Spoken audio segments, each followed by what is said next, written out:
back. He's back.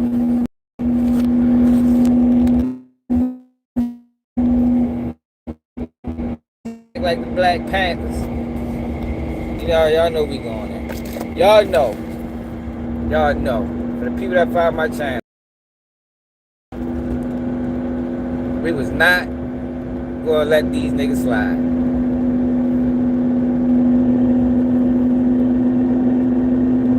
Not letting Black Panther slide, y'all.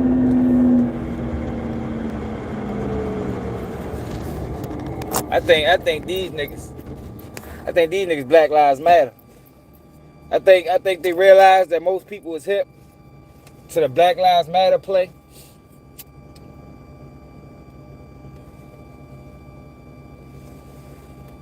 Social order. I think they realize most people hip to the Black Lives Matter play. So this is their only hope. Yo, it's just amazing. They think we so stupid. Well, most of the world is ignorant. I mean, it ain't just a black thing. Like, ignorance is like dominance when it comes down to the population of the world. But they particularly focuses on black people. You know, they like to exploit our ignorance. But we ain't falling for that. Not on Keep It G News. Man, fuck no. We ain't falling for that. No, we ain't going for that. I'm ready to pull up to the computer. Got some things I want to show y'all, man. And we got to talk about World War III. I was going to do that in a separate video, but fuck it. It seems like it's all going hand in hand for real. But I got my man Dog Trip real quick.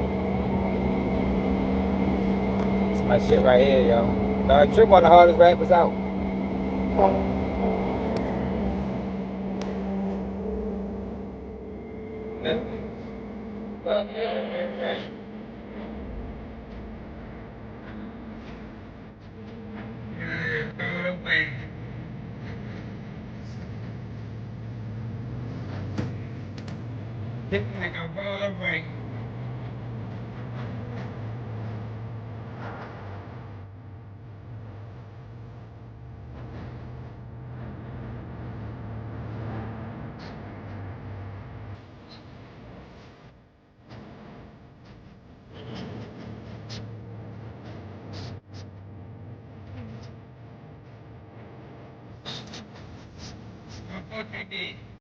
So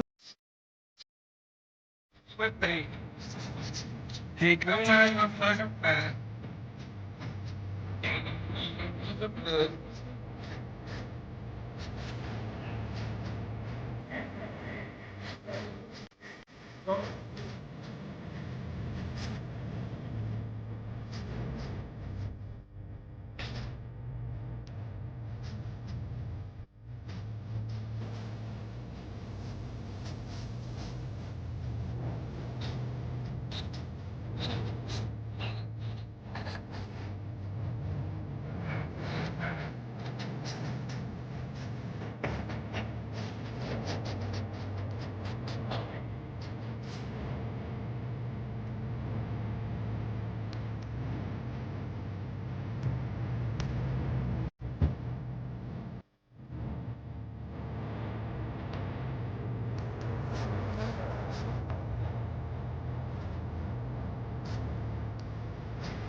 Man, that's one of the hardest songs Don Trippin never put out.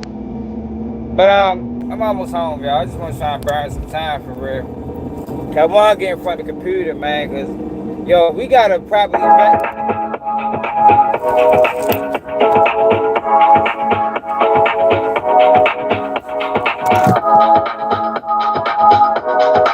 We got to properly vet these niggas. Like, yo, we can't keep... Hold on, turn this shit off. that we can't keep allowing people to just come up out the blue and have and just give immediate influence. Like, yo, I'm sure just like a lot of people, yo, this guy just popped up out of nowhere and just flooded everybody's timeline. This shit happened like in a day. Yo, whenever something like that, yo, whenever a page get recommended to you out the blue, you know it's paid promo. They don't be recommending my motherfucking page ain't just any old buy on Instagram or YouTube, especially Instagram. Like, yo, this guy, who I don't even know if he black, he don't look black to me, has just been all over my page talking bullshit, talking about fighting the police. Man, fuck that, yo. Like, I ain't on that right now, yo. Yo, we need motherfucking programs. We don't need no motherfucking toy giveaways. We ain't need to be fighting the police. Yo, we need programs. We need resources. We need jobs, bitch. So if the nigga not offering that, then he ain't offering nothing. You feel me? This nigga online parading around like he the next, like he motherfucking Huey P. Newton or something. Like, nigga, sit your goofy ass down, nigga. Who the fuck crowned you chairman of any motherfucking thing? Like, man, fuck that. We ready to go in on this nigga. We ready to go in. We ain't doing this shit. We might go in on that nigga the next 5 lives. We need to make people to see that. Then I'm saying people in the comments. So another guy that's supposed to be from the black shit. Y'all gotta go to the store, y'all. Another guy that's supposed to be part of the Black Panthers. My bad, y'all. I left my black and miles at work.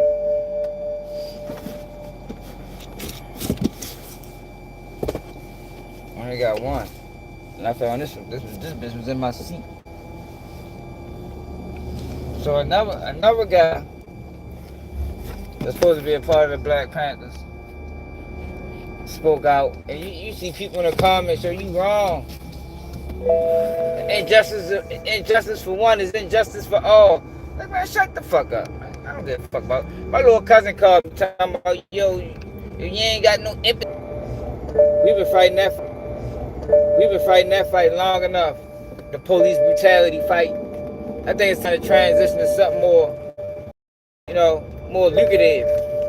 Something that moves with substance.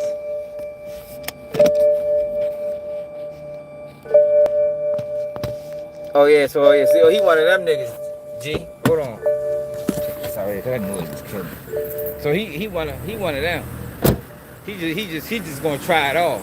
He went from Blood to Crip to Black Panther. Next thing you know, he probably Muslim too. I think he Black Lives Matter, to be honest. That's what I think he is. I think he's Black Lives Matter.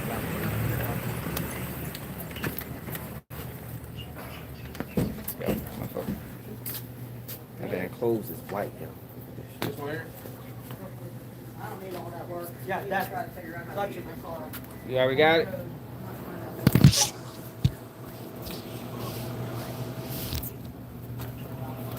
Yeah. Oh, do you have it? Yeah, give me the other one. Give me the other pack. No, the other pack. I know. You good, bro? Honestly. This is too much. Good. Yeah. Not leaving more. You working? Okay. All right. I'll talk to you more. Okay.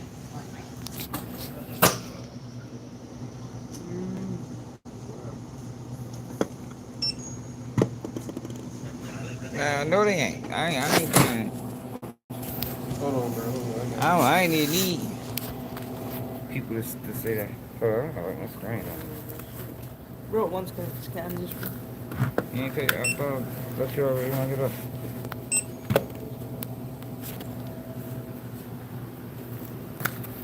One second, bro. I'm sorry. You trying to get off? That's what you doing, rushing. Good, man. And y'all gotta stop closing before 11 too, man. I can't pay at 10:50 the other day. Y'all was closed, man. Don't y'all close at 11? Y'all was closing at like 10:30. 10:30. Winter closing early. Friday and Saturday, Sundays, 10:40, 10:45, maybe 11. And we close at 11. Thought y'all closed at 11, man. Y'all changing the time up, man. They can close whenever they want to. Bro, I got Today ain't Thursday, Friday, or Sunday. right. You playing games, right? Man, better start being open when I pull up this bitch. Keep playing these little fucking hourly games with this motherfucking store, bitch. Y'all say y'all close at 11. When I get here at 10:55, these motherfuckers need to be having them doors open. But AG, I can believe that. I can believe that. He looked like one of them types. One of them types that get locked up. Nigga over to jail. He was a blood over to jail. Nigga getting a system, he BGF. Like, oh man, what the fuck? You just was banging red. Like you was the biggest blood. You was the biggest blood in the joint. Now you BGF now. You see him at another jail, now he crip. Like, get the fuck out of here, man. These niggas is weird as a motherfucker. Yo, we ready to go in on this ass. Yo, can y'all hear me, yo? Cause somebody said no sound. You know, y'all know how they be playing with me. They've been playing with our lives for a while now. Man, we ready to get in front of the computer, yo. We ready to dissect this fuck boy. Nigga just popped up out of nowhere. Y'all already know I went through his whole Instagram page. Cause I'm trying to get to the bottom of this nigga. I swear I think he Black Lives Matter. I swear I know he is. I know he is, man. Nigga Black Lives Matter, yo. Nigga ain't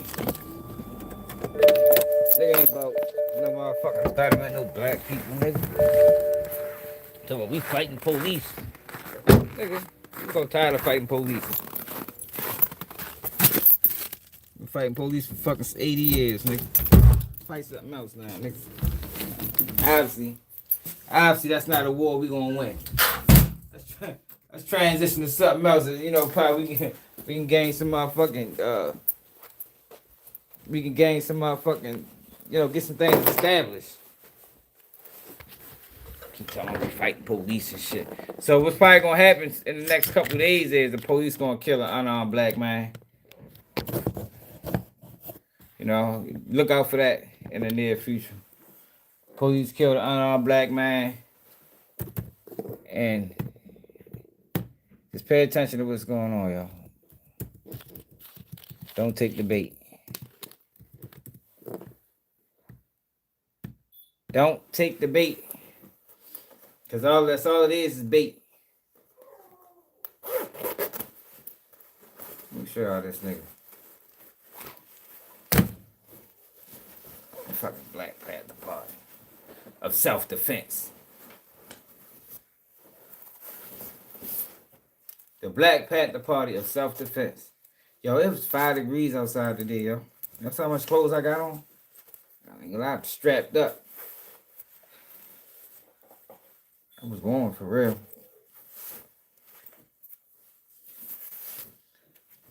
Niggas is in Baltimore.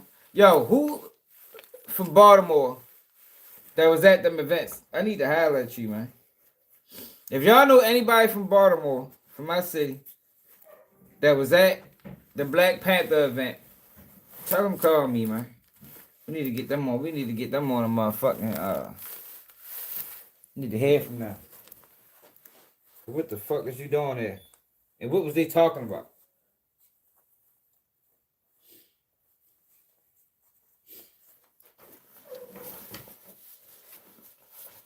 Yeah, look, light in the car, y'all. Shit. Alright, let me go back over there and get it. Let me show y'all what the fuck we got going on. Man, what it do? You already know, man. Man, find out who's at them events, man. Tell Keep It G News want to holler at you.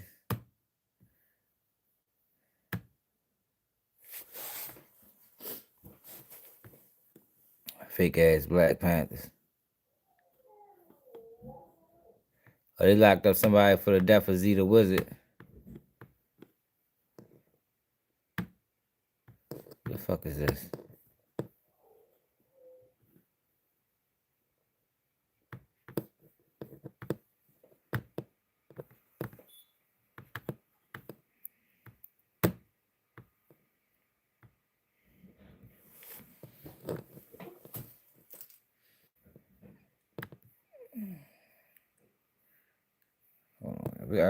I've been saving so many videos of this dude. So look, here he go recruiting. Power to the people. Look at this nigga, yo. Yo, it's no way. Yo, he can't lead anything black. Like, yo, his head texture disqualifies him from being the head of any black organization. Off the rip. First of all, without knowing nothing else about him. Yo, you cannot be the head of a black organization with this type of hair texture. Straight up and down. Like, that's just, just off the visual. Nah, hell no, nigga. We don't even know if you black, nigga. Where your parents? Who your grandparents, nigga? Like, we need a full background check on this dude before we start jumping behind him. You know what I mean? We need to know your lineage. Parents, grandparents. Matter of fact, we need references too, yo. We need 5 references from when you was in school. Because how long have you been on this path, yo? Have you always been pro-black? Or is this just something that happened within the last year or so?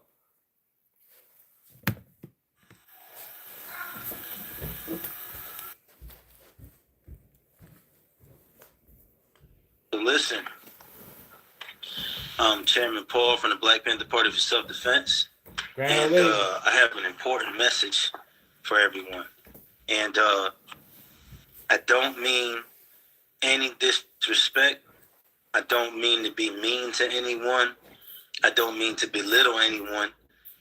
But I don't want anybody to have any misunderstandings that would lead them in a direction other than the direction they may be trying to go. And so I need to do this. And again, I don't mean any disrespect, and I don't mean to belittle anybody or their efforts or anything like that. But this needs to be done, right? And so,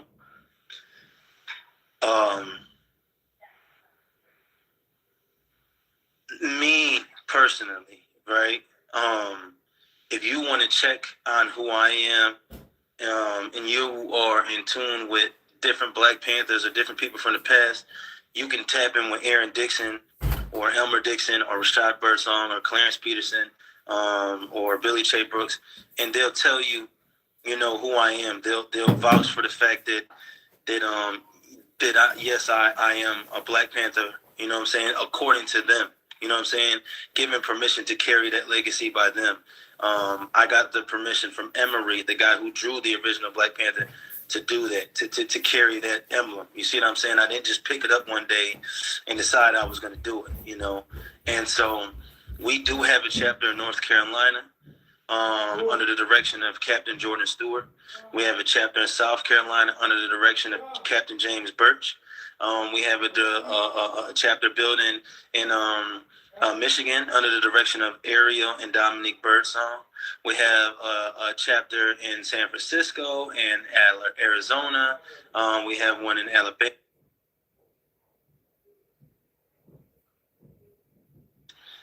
Okay, you said I was paused for some reason. So anyway, we have a chapter in Arizona, and in San Francisco, and in Alabama. We have a chapter in Los Angeles. That's Pablo. You know what I'm saying? We don't have one in Virginia yet. We don't have one in St. Louis yet. We don't have one in Ohio yet. We don't have one in Atlanta yet. I talked to a brother this morning about starting one in Atlanta. I talked to another brother about starting one in Ohio. I talked to some sisters about starting one in Virginia, but I haven't seen them back yet. Yo, we ain't fucking with you, bro. Yo. He disqualified himself, yo. Look at this nigga, man. Look at this guy, yo. Yo, he cannot lead black people. No way. No way. No how. It's not happening. Do y'all see him? Is this clear? Look at his hair. What you call that? what grade is that? Is that what grade in the hell do you call that, man? I don't think No, yo, we ain't doing that. We ain't doing that. Fuck no. And it's sad. Look at the comments. Yo, it's sad the amount of people. What? Oh, why? It's sad the amount of people that be in the comments. Look at that, yo, we just so fucking stupid. Nobody questions them. Like, where's the question? Where's the questions? Man, we not fucking with you, nigga. We on your ass, nigga. You said CA? You do look Cuban or something. Listen, if you're on the West Coast, right? If you're anywhere in the range of California, Everybody juice, what it do? Get that chapter set up. We in New York. We do have a chapter being set up. We are starting it. We got 3 recruits there so far. If you want to get involved in the New York chapter, come to 111th in Lexington to the People's Church on not this Sunday, but the following Sunday. If you're in Baltimore and you want to get involved, then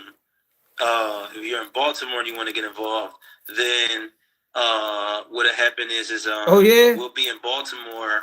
The flyers are up where the Black Panthers and the Young Lords will be in Baltimore this Sunday, and you could come there and meet us there.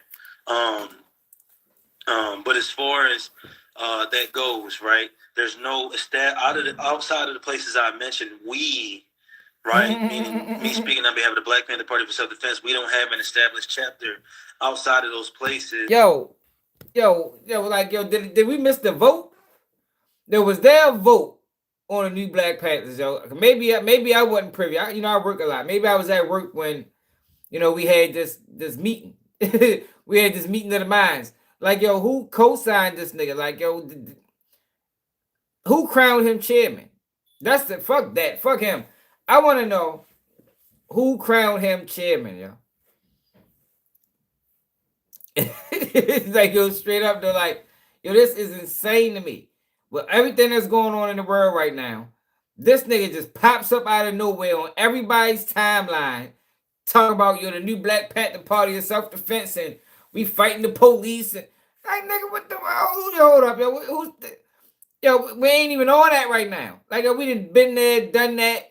We went to war with the police. Yo, let's move on. Let's do something different. Like, yo, what's up with you got jobs? Do you have resources? Can you plug niggas in with the right people that's going to help people, better their lives? If you ain't got nothing like that, yo, we not interested, yo. Fuck that, yo. I think we done fighting the police. We fought the police too many fucking years. We done. Fuck that. We lost. Hey, sometimes you got to cut your losses, yo. There's not a winning battle. It's not a winning formula. Let's try to find a win. You understand? Like, yo, we can win.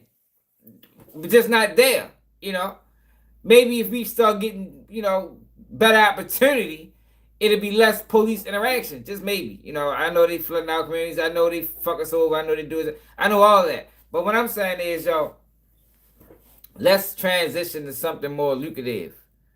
This video is 10 weeks old. Man, I went all the way back on his page, man, because I'm trying to get to the bottom of, yo. What I found out is that this page has been around since 2022.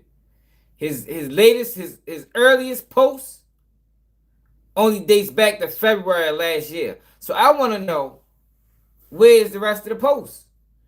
Yo, you didn't have this Instagram page for 3 years and post nothing. Why'd you wipe your Instagram clean? And he also had 6 name changes. Where was the other 6 names? Like, yo, these are questions that he need to be answering. And he better not go to the Breakfast Club. If he go to the Breakfast Club, he's a federal agent. You gotta sit down with me. You know what I mean? The only way he can gain any credibility is if he sit down with KBG News and do a fucking interview. Anybody outside of that, we don't trust it. We ain't trusting Gillian Wallow. We ain't trusting the Breakfast Club. We ain't trusting DJ Academics. We ain't trusting Sean Say Cheese. We ain't trusting none of that shit. You gotta sit down with somebody that's opposite of the system and have a real conversation. He probably was Pyru. Probably was everything. He probably tried it all. This is just a last ditch effort. You know what I mean? He probably blood, Crip, Pyru, probably was BGF at one point. He looked like the type. That I discussed in Pennsylvania, obviously, where I'm building a chapter right now, and we're also working on establishing New Jersey.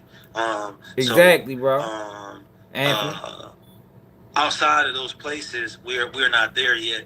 We're working on getting there, and I understand that there have been different groups that are calling themselves one form or shape of Black Panther or another that have gotten on some of our posts and responded to some people who requested information about joining and have led them to their websites and joining their groups and different things like that.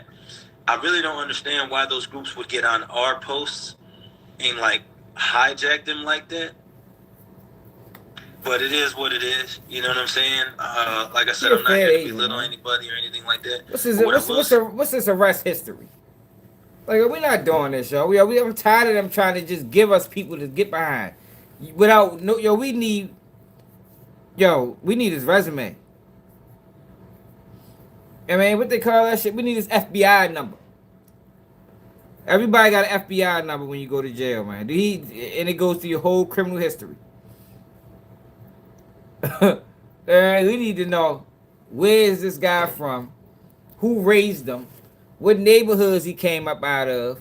We need to know his friends. Who did you grow up with? We need, like, if this is what we gonna do, we need real information on this nigga, man. We need 15 references. We need 15 people that he went to school with. From elementary, we need 5 in elementary, 5 in middle, and 5 in high school. And if he went to college, we need another 10, because we don't trust them niggas. A lot of them college niggas be getting radicalized. You feel? We need 10 people from college to vouch. Say is the process of joining us is you got to get an application from us, either get it sent to your phone from one of our phones or hand it to you, and you fill out the application, and then you got to get interviewed, and then you got to begin training, and these are things that has to happen in person, right? So if you're on the East Coast or in the Midwest or down south, the national headquarters that you would report to would be in Philadelphia, and I know that's a travel, that's a journey, but it's necessary and it's worth it. If you're in the Southwest or the Northwest, you know, Oregon, Seattle, all the other stuff, you would report to Los Angeles, and you would get involved there, you know, with Pablo. You know what I'm saying? So I just wanted to put that out there so that it's not no confusion. You know, we have not established any chapters in Ohio yet.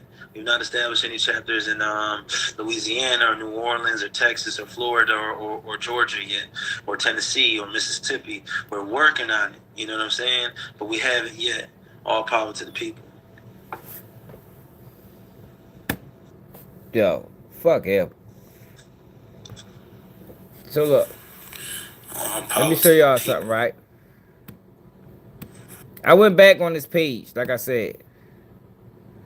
And I noticed that, can I do that from here? About this account.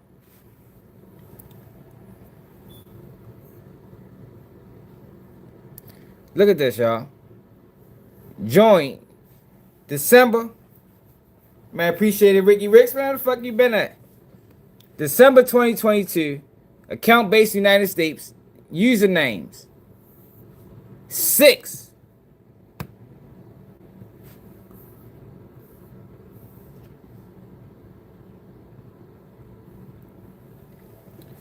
Yo, why he changed his name so many? Who the fuck changed their name?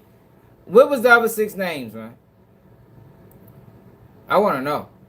That's a valid question. Why'd you change your name so many times in 3 years? In 4 years, you changed your name 6 times? God damn. That's like a motherfucking female changing clothes. Or date night. That nigga changed his name more than female change her clothes on date night, man. The fuck? 6 times is crazy, yo. He probably is a rapper. He's everything. He one of the ones that's just trying to do anything. Power to the people. Video of them practicing stage protests where they call the police out for practicing. Oh, okay. So he's an actor. He Black Lives Matter. I'm telling you, he's an offspring of Black Lives Matter. I'm sure if we was to dig deep, we could probably find him at one of them fucking rallies.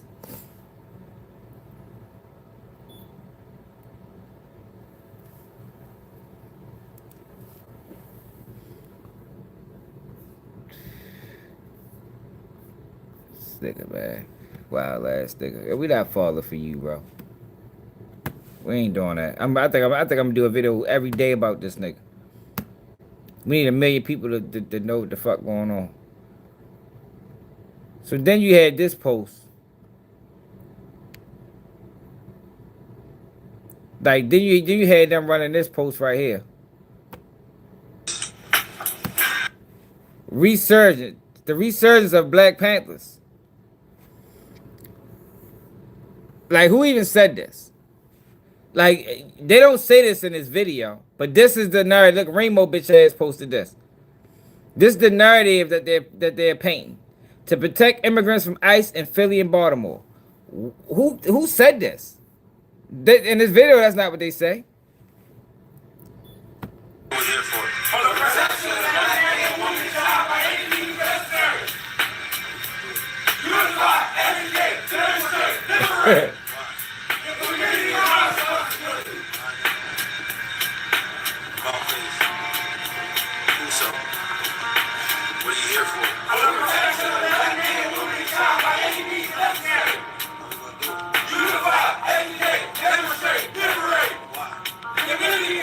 Y'all, like I always say, real people are going to fall victim to this.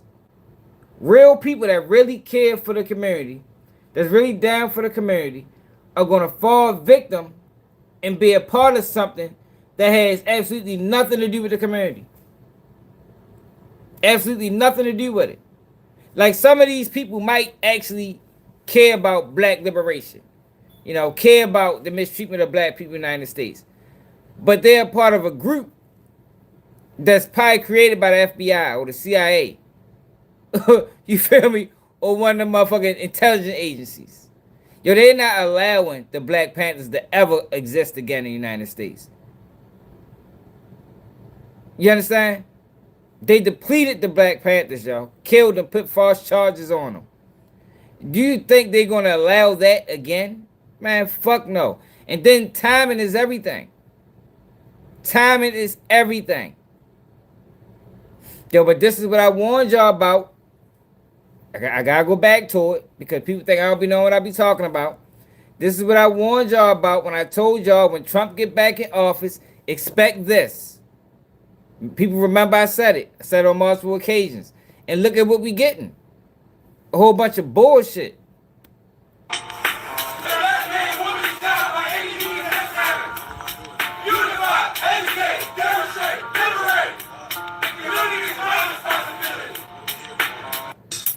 Yo, this guy, this shit is crazy, yo. Look, they here in Baltimore. Who are these people? Do anybody know any of these people? Are any of these people from Baltimore? I don't know none of these niggas. Who knows somebody in this picture? We need to get in contact with them immediately. Immediately. Anybody know any of these people? I don't fucking know. Yo, if you notice anybody in this picture, reach out to them and tell them to reach out to me. Cause I need answers. Straight up. I need answers. Hold up. What else I got of this fuck boy? I've been saving pictures, videos of this nigga for a while. At least the last couple days. It probably is, man.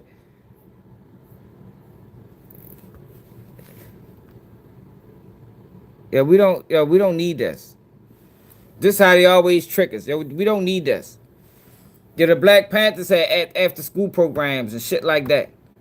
You know what I mean? Where kids can do their homework and, you know, and study and learn about history and learn about, you know, shit. We need to teach them economics, business classes. Yo, we don't need cookouts. We don't need turkey drives. We don't want none of that. We can keep that. You can keep that shit. We don't need that. We don't need that. Who the fuck is he?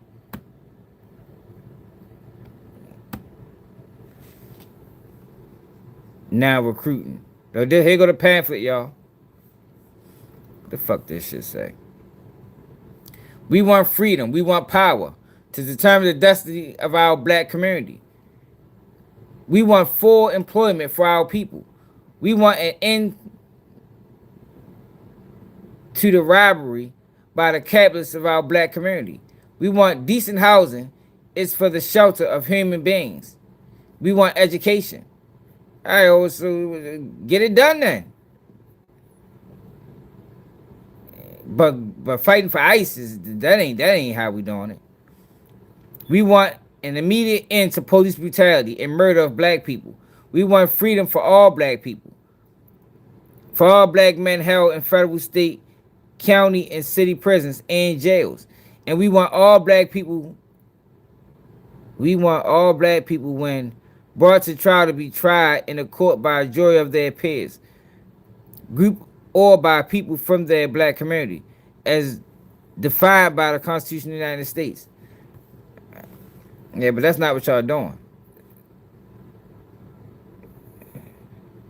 Y'all ain't doing that. This is what the fuck you doing. This is what y'all choose to spend y'all time on. Saying that. All power to the people. Chairman Paul Burton reporting for Active Community Defense Committee. Listen, Black Panther Party for Self-Defense will be in Baltimore today with our comrades Young Boys at Elwood Park at 2 p.m. serving food and free clothing to the people. If you are in Maryland and you have inboxed me saying you want to be a Black Panther, meet me at Elwood Park at 2 p.m. today in Baltimore. All power to the people. Nah, yo. He not even aggressive enough. This nigga not even aggressive enough to lead no motherfucking black movement, man. My name is Paul. I'm the chairman of the Black Panther Party for Self-Defense. And on behalf of the Black Panther Party for Self-Defense and every revolutionary nationwide that agrees with this cause, I want to, first, I'm telling all my comrades, every Black Panther out there, we're going to stop calling the pigs pigs and we're going to refer to them by their actual name. We're going to call them the slave catchers. Come on, bro. Like, yo, get the fuck out of here, yo. Like, yo, how is this helping, yo? Like, yo, fuck that. like, yo, for real, though, man. Fuck that, yo. Yo, man, fuck that shit, man. We already know what we dealing with. Like, what we going, like, yo, how are we gonna fight the police for 700 years? Like, yo, come on, yo, let's create some real change. Right, he is looking at him crazy. Hold up, Ricky, hold up. Look at you. Like, what? Oh, I didn't sign up for this. Hold up there, Joe, whatever the fuck his name is. You sure about that? Like, they both looking at him crazy. I thought you told me this was a motherfucking toy giveaway. You didn't tell me you was gonna say fuck the police. Hey, yo, this shit crazy, yo. We not falling for this, y'all. We ain't. So when you confront the slave catchers, call them slave catchers. When you address the slave catchers, call them slave catchers. From now on, the only way we refer to the pigs, the Black Panther Party for Self-Defense, is we call them slave catchers. And I would like to tell all my brothers and sisters nationwide, stop referring to them as what they are. And I know it's a lot of people out there that say, oh, well, this cop is a good cop and this cop is a good cop. Once they put on that badge. And this is the same message the Black Lives, yo, he's Black Lives Matter, y'all. It's the same message. This is Black Lives Matter 2.0. That's all this is, y'all. Once they take that another oath, they're taking scam. an oath to the slave catcher patrol. And I take it, they call them police officers now, but their name is slave catcher patrol. That's what they is. That's what they always have been. Every black officer out there, shame on you. And I'm going to tell you why. You know how the black police officer came into fruition? Back in the day, what a slave owner would do would go to one of the slaves and say, hey, if you'll help me catch my property and secure my property, I won't touch your wife. I won't touch your daughter. I'll let you live in the shed at the corner of the plantation. I won't bother you, but you got to help me retrieve my property. That's the origin of you being a black police officer. Is the plantation owners giving the slaves leeway if they come help them catch the other slaves. They want to use your instincts. They want to use your thought process as another black person to help them catch black people. That's your origin. Shame on you. So I just wanted to put that on there. We're going to refer to them henceforth as what they are, slave catcher patrol. All power to the people. No power to the slave catchers. His name is Paul. Yo, this guy gotta stop. Yo, he ain't, Ricky. He ain't. Like, there's no, yo, like I said, look at his hair, yo. You can't lead us with this hair. You can't lead. Whoever designed him, whoever created him, yo, they should at least give him a wig or something. Give him an afro or something. You know what I mean? Like, they did a horrible job of creating this guy. Because he's a creative player. Like I said, his page from 2022, but his last post, his let's go all the way back on this page. The first post we got was from last year. Look, check him out. People. You good? Yeah, are you? Black Panther Party. We're just not in our uniforms today. All right, well, this ain't that party right now. Have a good night. All right. Yeah, they said, oh, man. Hey, get the fuck out of here, man. That's me shit talk. Man, get the fuck out of here. Nobody taking your dumb ass serious. Ain't going nowhere. I'm on the public sidewalk. Okay, good. People. Come on, yo. Get this guy out of here. Let's go. I'll be back.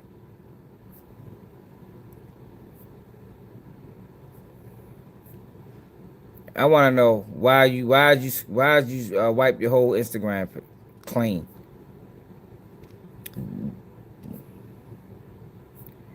Why'd he wipe his whole Instagram clean, man?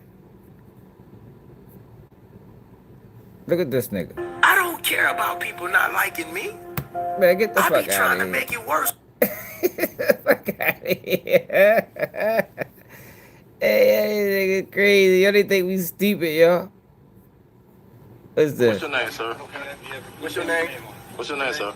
Out here antagonizing the police. Sir, no.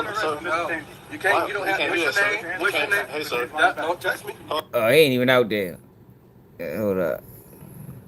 If I say good evening, just say have a good evening. Just say that back. Saying bye like that, get smart like that, is gonna start it's gonna start a series of events that's gonna be unpleasant for everybody involved. Because I can't allow you to. I felt disrespected by that, and I can't allow you to disrespect me. If you felt disrespected by my response, then I truly apologize. If I say good evening, Why they stop it? Yo, what happened at the end? He probably told me, man, get your bitch ass out if I slap you. Yo, this is his first post. What's your name, sir? What's your name? What's your name, sir? February 2025. February 16th. That is the first post that this page has. But this page was created 3 years ago in 2022. Why did you scrape the page clean? That's what we need to know. Why did you change the name 6 times? What were the other 6 names? And where's the rest of your posts before you got on this wave? Cause that's what this is. This is a wave. Before you got on this wave,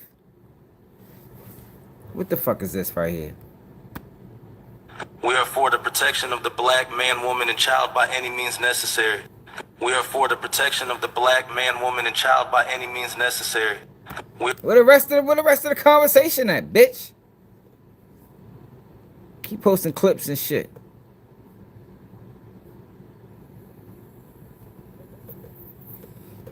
More power to the people, Deputy Chairman Paul Burt's on report for active community defense duty. Check this out. He I had probably some brothers and was. sisters said, you know, we're not Panthers and we're not part of any other groups, but we want to be revolutionaries, and we're trying to figure out what can we do in our day-to-day lives that's revolutionary. I said, listen, I said every day a black man and a black woman wake up in the same house as a married couple, and they go to work to provide for their children, and they stay married when they feel like breaking up. And I said every time a single black mother gets up and goes to work and doesn't sell her body and doesn't let a man get her to sell drugs or do anything stupid, on behalf of white supremacy, but she gets out there and works legitimately and provides healthy food and a home and a safe environment for her children. Every time a black man doesn't go to jail, doesn't hit the block, doesn't do stupid stuff, but would rather work at a McDonald's or a warehouse to provide for his children so he could be in their lives, not risking leaving them, that's revolutionary. Everything that I just mentioned is revolutionary.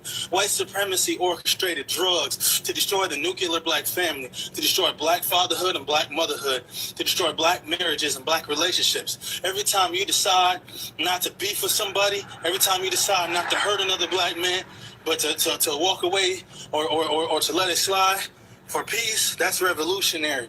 Every single day, a young black child gets up and goes to school and chooses not to. Man, we not fucking with you, sir, until you provide your credentials. You gotta provide your credentials, my nigga. Niggas don't know you, bro. Niggas don't know y'all.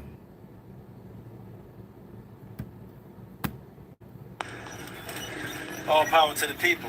Chairman Paul Burton reporting for at the Community Defense Duty. Listen, two things that I need to run by you. Thing number one is, a lot of people are saying that we should not stand up against ICE because we're standing for people that are us. And Black Panthers only stand for black people. That is a lie. Huey P. Newton said that we are internationalists and we stand with all oppressed people no matter what color they are. That's the founder of the Black Panther Party that said that.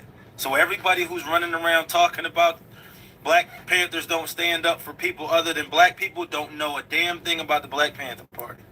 That's thing number one. Thing number two, the Black Panther Party created something called the Rainbow Coalition, which is a coalition of Hispanics, Asians, whites, and blacks from all over the world working together to fight oppression. Again, the Black Panthers stood with the Mexicans, stood with the right, Puerto that's what I'm Ricans, saying, Randy. Like, yo, where white y'all? Like, yo, the Black Panther Party, they got depleted in what? The 70s? Yo, it is 2026. Like, yo, what the fuck took you so long to come back? Like, yo, get the fuck. We not doing that. No, we ain't doing that, man. Sleep to the real Black Panthers that fought and died and went to prison behind black liberation. But we ain't fucking with these niggas. Like, yo, we ain't fucking with them. No, hell no. Stood with the Japanese, the Vietnamese. We actually, the Black Panthers did a whole campaign to end the Vietnam War because they stood with Vietnam. So for you guys who are talking all of this gibberish about, oh, you guys aren't following traditions of the original, who do you think our leaders are? Aaron Dixon is an original Black Panther, right? Aaron Dixon is an original Black Panther who walked with Huey Newton. That's who that's our leadership. And Billy J. Brooks, that was Fred Hampton's right-hand man. So you guys you sound stupid, to be honest. You sound like you don't really know what you're talking about. Doing a lot of hooting and hollering and don't really know what you're talking about. If you watch Huey Newton's speech, he specifically says, we are not black nationalists. We are internationalists. And we stand with all oppressed people across the globe, no matter what your ethnicity is. Come on, man. Y'all don't know what you're talking about. You telling us what we're supposed to be doing as Black Panthers. Yeah, what the fuck is he driving? Why is the roof ripped on the car? Like, the motherfucker, he gonna be driving. He gonna be in a Maybach soon. I bet by the end of this year he be riding in the Maybach. Yo, the motherfucking roof is ripped. Like, yo, this nigga's a scam. He like Umar Johnson. That nigga came from the pedigree of Umar Johnson, man. On the first thing about a Black Panther. All power to the people, though. Fuck out of here, nigga. I ain't fucking with you, nigga. All power to the people. Chairman Paul Burton reporting for at the Community Defense Duty. Hey, check this out. I want to know why. Yeah, look at yo. Get the fuck out of here, yo. These niggas ain't protecting us, y'all. I'm telling you, these are not the guys that's gonna come to the defense of black people, man. No, not these guys. Look at yo. Look at this nigga. Yeah, fuck no. Yeah, I swear, the games that they play with us is crazy, y'all. The rhetoric continues about, oh, the next stop for ICE is Philly. ICE done made over 300 arrests in Philadelphia already. They've been here. They're in every major city in every state across the United States. So you guys should discontinue the rhetoric like they ain't already here and we ain't already been dealing with them. You know, like it's like you guys are trying to. And then there's this fake vote for Donald Trump page, and they're talking about me on there like Donald Trump is making personal business to attack me. Donald Trump ain't thinking about me. You know what I'm saying? And I ain't, you know, I am opposed to all the evil that this man is perpetuating on the citizens of the United States of America and abroad. But like, I'm not posting him on my page neither. Like his real page, I'm not on his real page. The little fake page with his little supporters, they post black, me on yo, there. I think That's they his all Black supporters. Lives Matter. That's not him. So this rhetoric where me and Donald Trump had this personal thing going on, it doesn't exist. Yo, who the fuck said that? Like, yo, Donald Trump probably don't even. Donald Trump probably met him the same time we met this nigga. Like, what the fuck? A couple days ago. Like, you talking about? Nigga don't know you, bro. Oh Lord, this is like comedic gold right here. This guy is the leader or the chairman of the new Black Panther Party that's gonna liberate black people and fight oppression. Man, get the fuck out of here, yo. Nah, yo. Nigga, you got any applications in your hoodie pocket, nigga? You got some guaranteed jobs or something, you know, cause that's what we need. You know, only thing kills crime is opportunity. Now, if you out here providing opportunity, not opportunity to join the Black Panthers, but opportunity to change people's lives. You know, opportunity to monetize. If you ain't got that, then yo, we ain't interested. You can keep that shit. Where ICE is about to come to Philly next. ICE been here already this whole time. Like I said, they already this year they made over 300 arrests. You know what I'm saying? Also, this rhetoric about me and different party groups and different members and stuff like that. I'm not beefing with nobody from nowhere. You know what I'm saying? I'm not beefing with nobody from no other parties. I'm not beefing with no elders. If they got a vendetta against me, they by themselves with that. Like they in the corner punching the air. Cause I ain't paying them no attention. And as far as like all these dudes that's supposed to be gangbanging and stuff and they're on the internet talking crazy about me, I ain't paying them no attention neither. You couldn't pay me to pay attention to them. My people are out here suffering. My people are hungry. My people need clothes. My people need medical care. I think he's talking about them right there. When he's talking about my people, he's talking about these guys. You know, so they might be homeless. So this is a money ploy. You know, to get his people some clothes.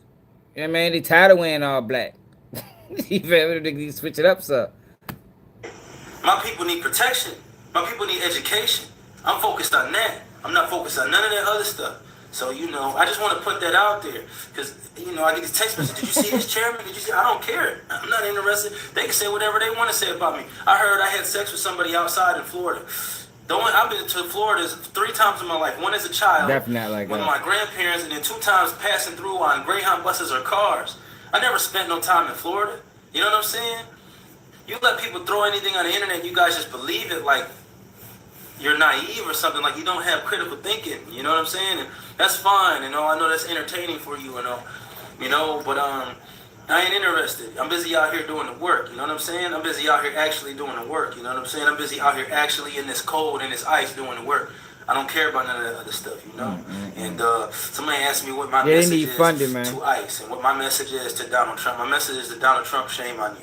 My message to ICE, you guys are sadistic bullies. You are cowards. That's why you cover your face. That's why you don't have your name on your thing. You have a letter and some numbers because you're scared of people knowing who you actually are. You're scared to be held accountable to the people. And you guys don't respect the U.S. Constitution. You don't respect anything, any laws or anything in this land. You guys are the terrorists. You know what I'm saying? And Donald Trump, as long as you keep letting these people run around and run amok doing whatever they want to everybody, you are a terrorist. You know what I'm saying? You're not defending the U.S. Constitution. You're violating it.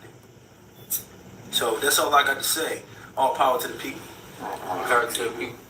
Oh man, shut your bitch ass up, nigga. Now look, hold on. Call your oath.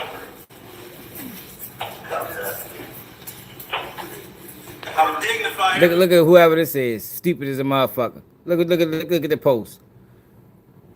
Just saying how the Black Panthers moved through Philly with confidence and pride was amazing. People stopped in the street to see them and ask questions. But the best part was seeing elderly black people's face light up when they walk by. People need to realize they're down by law exercising with First and Second Amendment rights our soldiers fought and died for. You can do it too.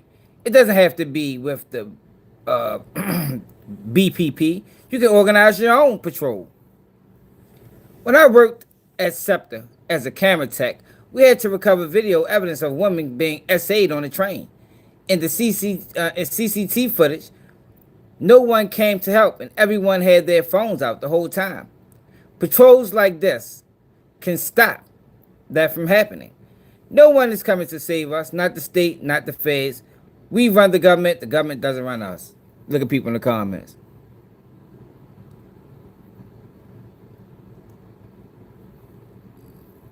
Yo, it's sad how they get us, man. When I encountered during the commission, Check yo out. I would treat everybody with courtesy and respect. But that's it, as long as they don't disrespect me. Now, my comrade, he got heated up and I sent him off. But it don't matter what you say to me, right? You're not. Yo, it's definitely gonna be a murder of an unarmed black man pretty soon, or unarmed black person pretty soon. Trust and believe it's gonna happen. And I'm trying to tell you, I'm telling y'all to play. It's gonna happen soon, within the next couple weeks or months.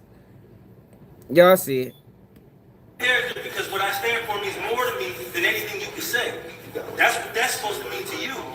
Now, if you let people get you out of your character, then you disrespecting the thing you say you stand for. And the reality of the matter is, the slave owners, the 13 colonies, all look like you, and all the slaves look like him. And that's the point that he was making. See what I'm saying? And that's the truth. It's irrefutable. Yo, my thing is, right? What's the end game with this encounter, this interaction? What is the goal here? Is there a goal, or is he just doing this shit for show? What is this going to stop? Absolutely nothing. I promise you, nothing's going to stop. The origin of it is slave catcher patrol. And them, the origin of black people being slave catchers was master would come to the slave and he would say, look, if you help me retrieve my property, I won't touch your wife, I won't touch your daughter, you get a little shack at the end of the look, he reading the script. He said this before. We just watched him say that. Now he's saying it again. So that shows you he's going off a script.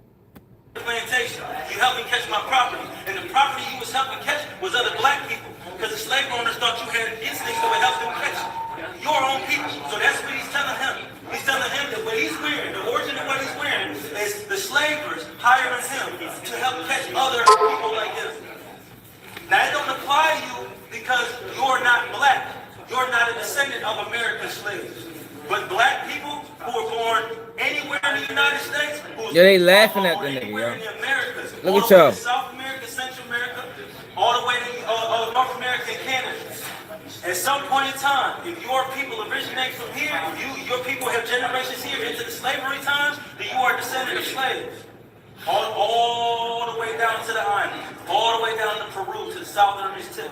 And so if you got skin like his, like mine, like his, you're a descendant of slaves. You're a descendant of slaves, people who were enslaved that look like people like you.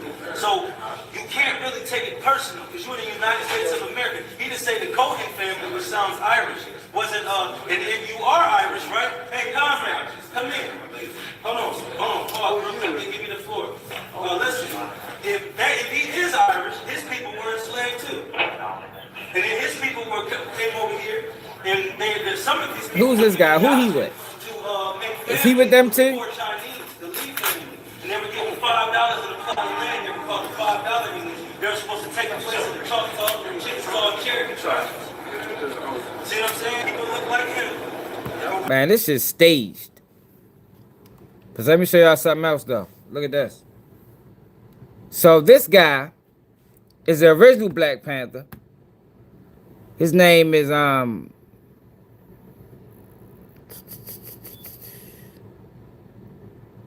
fuck is your name? I seen it somewhere. That's true. We gotta check his credibility. General Mike Payne, national leader. General Mike Payne. Let's see who the fuck your is. Where my phone at? Hold on, y'all.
Yo, so it looked like, yo, it's like a million Black Panther parties running around. Man, what's up, Shane? Look like it's a million people running around claiming Black Panthers. Before we listen to y'all, let's find out who the fuck he is. Shit, I'm ready. We ready to start our own. We ready to start a black shit. If anybody can do it, fuck it. We ready to start our own. We ready to start our own Black Panther party. Fuck it. It's gonna be 15 different sectors. Yeah, right? So it's that simple. Fuck, I'm ready to change my page to the original Black Panther. Keep it G News, the original Black Panther. Alright, so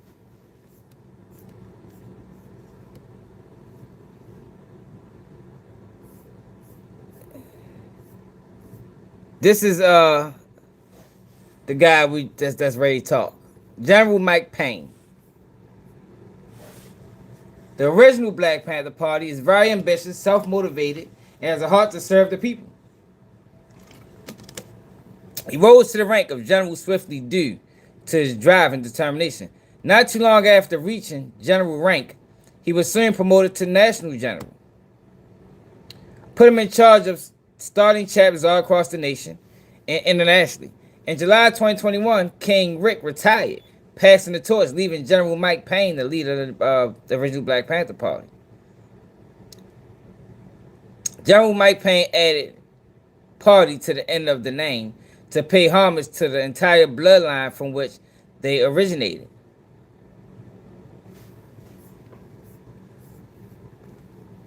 This is getting out of control, man. And they taking donations. Let's see how he handled this. I'm here to let you know that we will shut your business down. Do you understand that? And if you think you can't Keep have it black, it, we'll dude. have it. You don't have to look at me, but you hear my voice. We will come here and shut this business down. Hey, excuse me. I know he's playing lottery right now, but this is more, I don't care about that. Do you understand me? You're rude to our black women. It's gonna stop. Yes, ma'am. I don't care how long you've been here. You're not gonna be here much longer if you continue to be rude and disrespectful. All black people don't steal, okay? And we all don't look alike. You're saying sorry, but we've got 6 or 7 complaints on you saying that you're continuously disrespecting our folks. Now, I would much rather them do this than be fucking antagonizing the police. This serves a much greater purpose than what the fuck the other, like, I don't know how many Black Panther parties there is at this point. You know, you got the original Black Panther Party. I guess he's the head of that. And you got the Black Panther Party of self-defense. You know what I mean? Like, it's getting wild out here, y'all. But I think this serves a much greater purpose than what the fuck, because these store owners be out of control. I just was telling my man about when my kids used to play for the Park Heights Saints, and you know they practice right there at that field on what is that on Woodland? So on Right Side Road, the little corner store right there. We used to go in there every day. Buy snacks and shit after practice, before practice. Me, both my sons, and my brother 2 kids. I used to take them to practice. And one time we went in there. They was all behind the counter. As soon as we walk in there, we get to grabbing our shit. Now they all taking positions. I'm like, oh, what the fuck? So I'm looking around. Got the one guy standing right there, another one standing over here. I'm like, yo. All right, that's what it is. All right, my bad. You know what I'm talking. You know what I'm talking about, right? Though, right there. I think that's not Woodland. That store right there on the corner, right at the light. So I say, yo, man, put all y'all shit back. We out of here. I ain't never go back in there again, because. Like I told them the same thing. He told me, my kids don't steal. They become this bitch every day and spend money, yo. If y'all don't feel comfortable in this store, in this neighborhood, then y'all need to fucking move. You feel me? If you're not going to treat everybody like criminals. You know, you're not going to have my kids getting treated like criminals because of something somebody else did. Nah, fuck that. We ain't doing that. Put all that shit back, we left. I ain't been in that store since.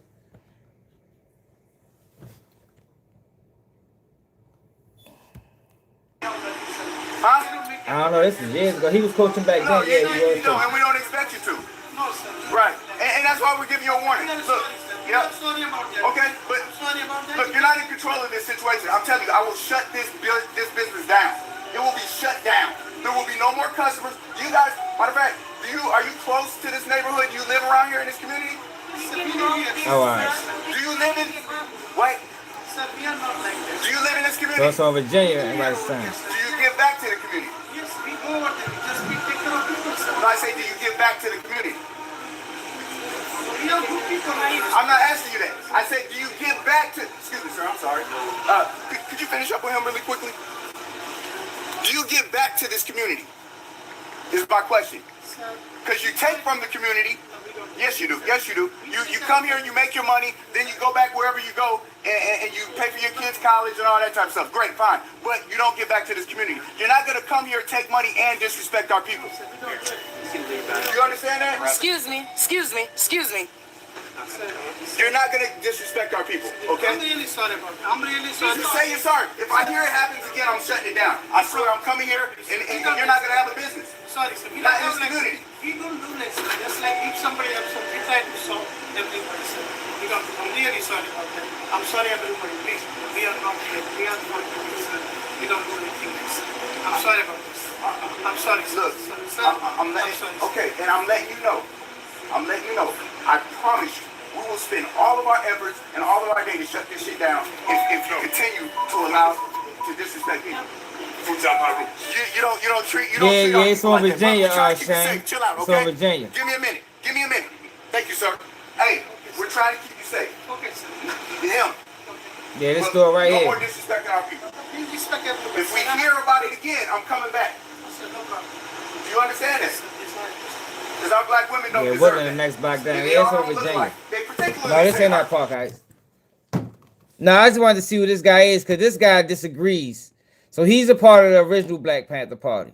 Like, I don't know which, I don't trust neither one of them. But he called this guy out, you know, for his support of ICE.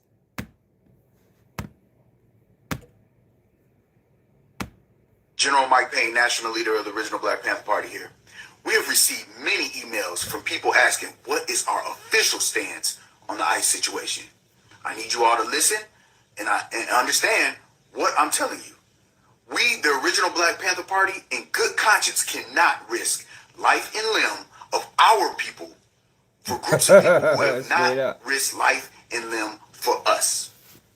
Just because we have a common enemy, that does not equate to us having a common problem. If this was so, now listen to me. I agree. If we had a common problem and enemy, where were the immigrants or even the black immigrants as a whole when Breonna Taylor, Tyree Nichols, Trayvon Martin, Rollin Hill, Ahmaud Arbery, Eric Garner, Michael Brown, where were you at when our people are murdered in the streets? I agree. I agree. You know what I mean? I can't agree with this. I approve this message. You feel me? Like, where the fuck were they? Nobody trying to hear that we all black, we all one now. Fuck no. Now that y'all motherfucking, now the rabbit got the gun. Nah, hell no, man. Nope. Fight. Figure it out. Slaughtered in cold blood by an agency that now hunts you. General Mike Payne, national leader of the original Black Panther Party here. Now you got people all in the comments going off on them. Talking about, yo, you got this one wrong. General Mike Payne, national leader of the original Black Panther Party here. Where's this page We have at? received many emails from people asking, what is our official stance on the ICE situation? I need you all to listen and understand Did he got a page? what I'm telling you. We, the original Black Panther Party, in good conscience cannot risk life and limb of our people. Man, ain't nowhere to go. Ain't nowhere for us to who go, have guys. not risked life and limb for us. We already get deported. Just because we have a common enemy, that does not equate to us having a common problem. If this was so, now listen to me. If we had a common problem and enemy, where were the immigrants or even the black Let's see if he spoke more. And we're gonna get back to the General Mike. Oh, here you go.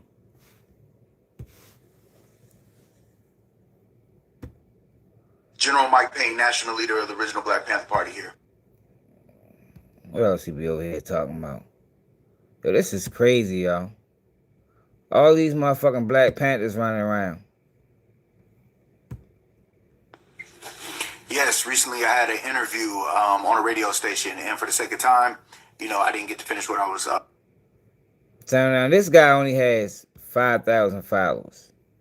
This other dude, who page been around since 2022, but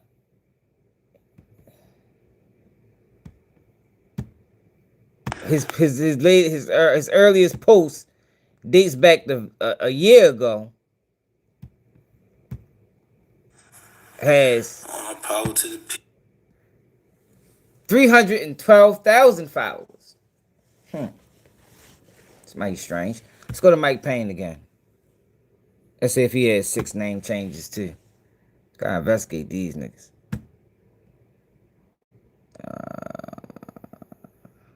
I already report that other nigga account. All right, former. He only had 2. See, now this sounds more believable. Now I don't know about the movement. I'm just saying him as a person. Joined 2012. Username only changed twice.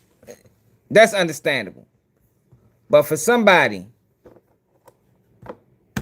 like this, hold on. Make sure I hit that like button, y'all. Make sure you subscribe to the channel if you're new. Somebody like this guy, who page been around since 2022. And mind you, that is a lot of followers to get in 3 years. A lot of goddamn followers to be a nobody. Who page started in 2022 December and changed his name 6 times is fucking crazy. That's crazy, y'all. This can't be a person that leads. Like, are you confused? You don't even know what the fuck you want your name to be. Like, you can't even focus in on one name and change the name 6 times in 3 years. So you already confused. But you want people to follow you? Yo, that is crazy. I can't follow somebody to change their name 6 times in 3 years. No, you don't know what you want to be. You feel me? And we need them other names. We need to know what them names was previously. We need every single one of them. And we need to know why you changed it. And we need to see the post that you was posting before.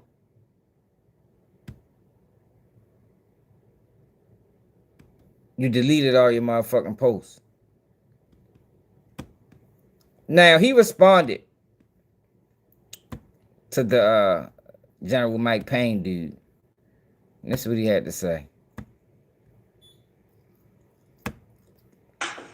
All power to the people. I'm Chairman Paul from the Black Panther Party for Self-Defense. So, a lot of people have been tagging me and sending me this video of this young man with his shirt off, disrespecting us, talking crazy about us on the internet. Oh, no. And, So he responded to somebody else. Like, look at your hair, yo. Come on, bro. Nah, yo. You can't take nobody serious with this type of hair as a black man. And we need to know his parents. Like, fuck all that shit, yo. Fuck all. Yo, we need a picture of your parents and grandparents. Somebody need to tell him that. I inbox him. Y'all know I be on niggas' ass. I inbox him like, yo, hold up, yo. And he ain't even respond back. I thought you was recruiting, bitch. Should call his ass. I thought you was recruiting, man. I say, yo, you defending ICE? I need to know before I shame the whole organization on my YouTube channel. Like, yo, I gave him, this was I texted him this 4:43 in the morning. So I just let you know that this shit was on my mind. First thing in the morning. I don't even think I was all the way woke. It is now, what time is it? 11:20. And he ain't got back with me since.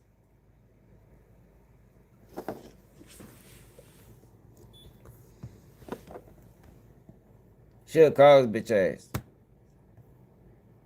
Bitch, I know you saying my motherfucking message. If you recruiting, yo, you supposed to be trying to reach out to people, man. all power to the people. I'm Chairman It Paul probably is for Fidel the Black Panther Castro's Party for Self-Defense. So a lot of people have been tagging me and sending me this video of this young man with his shirt off, disrespecting us, talking crazy about us on the internet, and I guess I'm supposed to respond to it. Y'all want me to call his ass? Yeah, I call him. Y'all want me to call him on here? No, he the police. He ain't getting indicted. Is that I'm out here confronting the police in the hood every single day, right? Just like when I was at 40th and Fairmount in the Bottoms in West Philly, confronting the police for running that kid over, and then that black kid over, and then getting out and punching him and kicking him, right? Just like the week before. Where you reading the script, nigga? When we were confronting the pigs over here on Broad and Diamond, or not too long ago, where the pigs hopped out and choked one of the brothers, so I chased the pig down. It might be Albie Short. What's up, Mike? You know what I'm saying? Got the whole gang in here tonight. I'm constantly in the hood, confronting the pigs and the police officers. Black Panther Party headquarters is 2123 Gratz in the hood, So,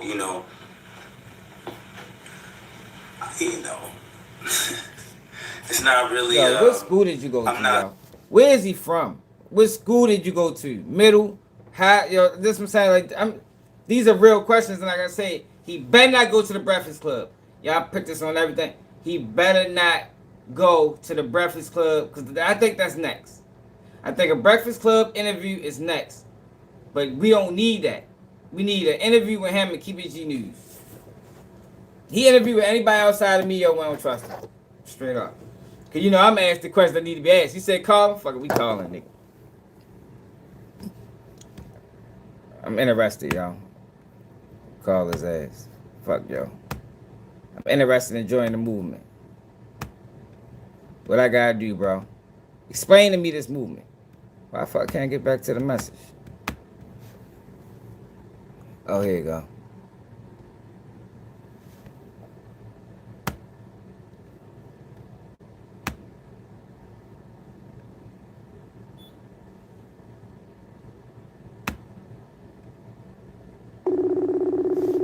Fuck it, we call him.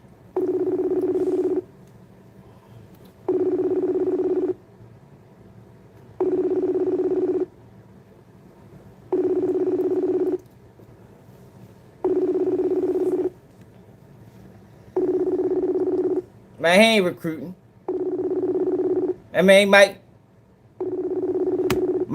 Jones got his number up.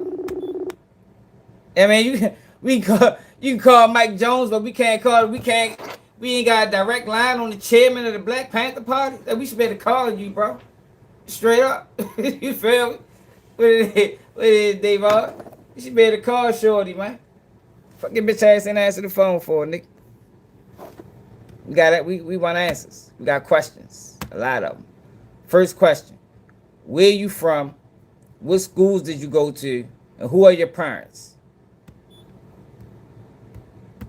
Who are your parents? And who can verify these claims? You have any siblings? All power to the people. I'm Chairman Paul from the Black Panther Party for Self-Defense. So a lot of people have been tagging me Him? and sending me this video We just called of this today. young man with his shirt off, disrespecting He us, probably talking is. crazy about us on the Probably internet. killed Umar. And I guess I'm supposed to respond to it.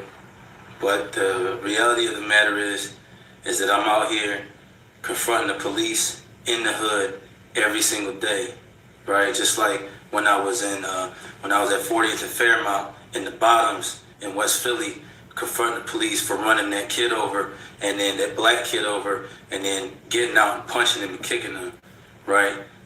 Just like the week before, you know, when we were confronting the pigs Man, fuck over no. here on I just tried calling, he didn't pick up. know, or not too long ago, where the pigs hopped out and choked one of the brothers, so I chased the pig down at 20th and Susquehanna.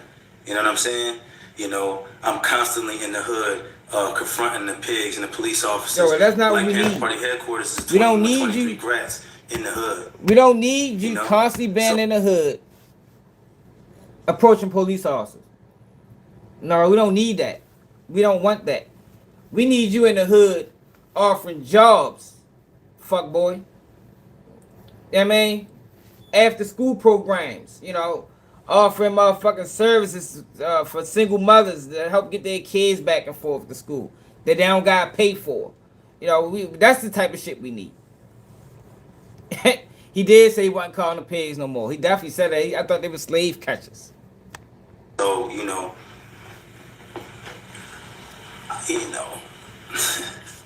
it's not really, I'm not going to get into that. I'm not going to insult the young brother because obviously he doesn't know what he's talking about.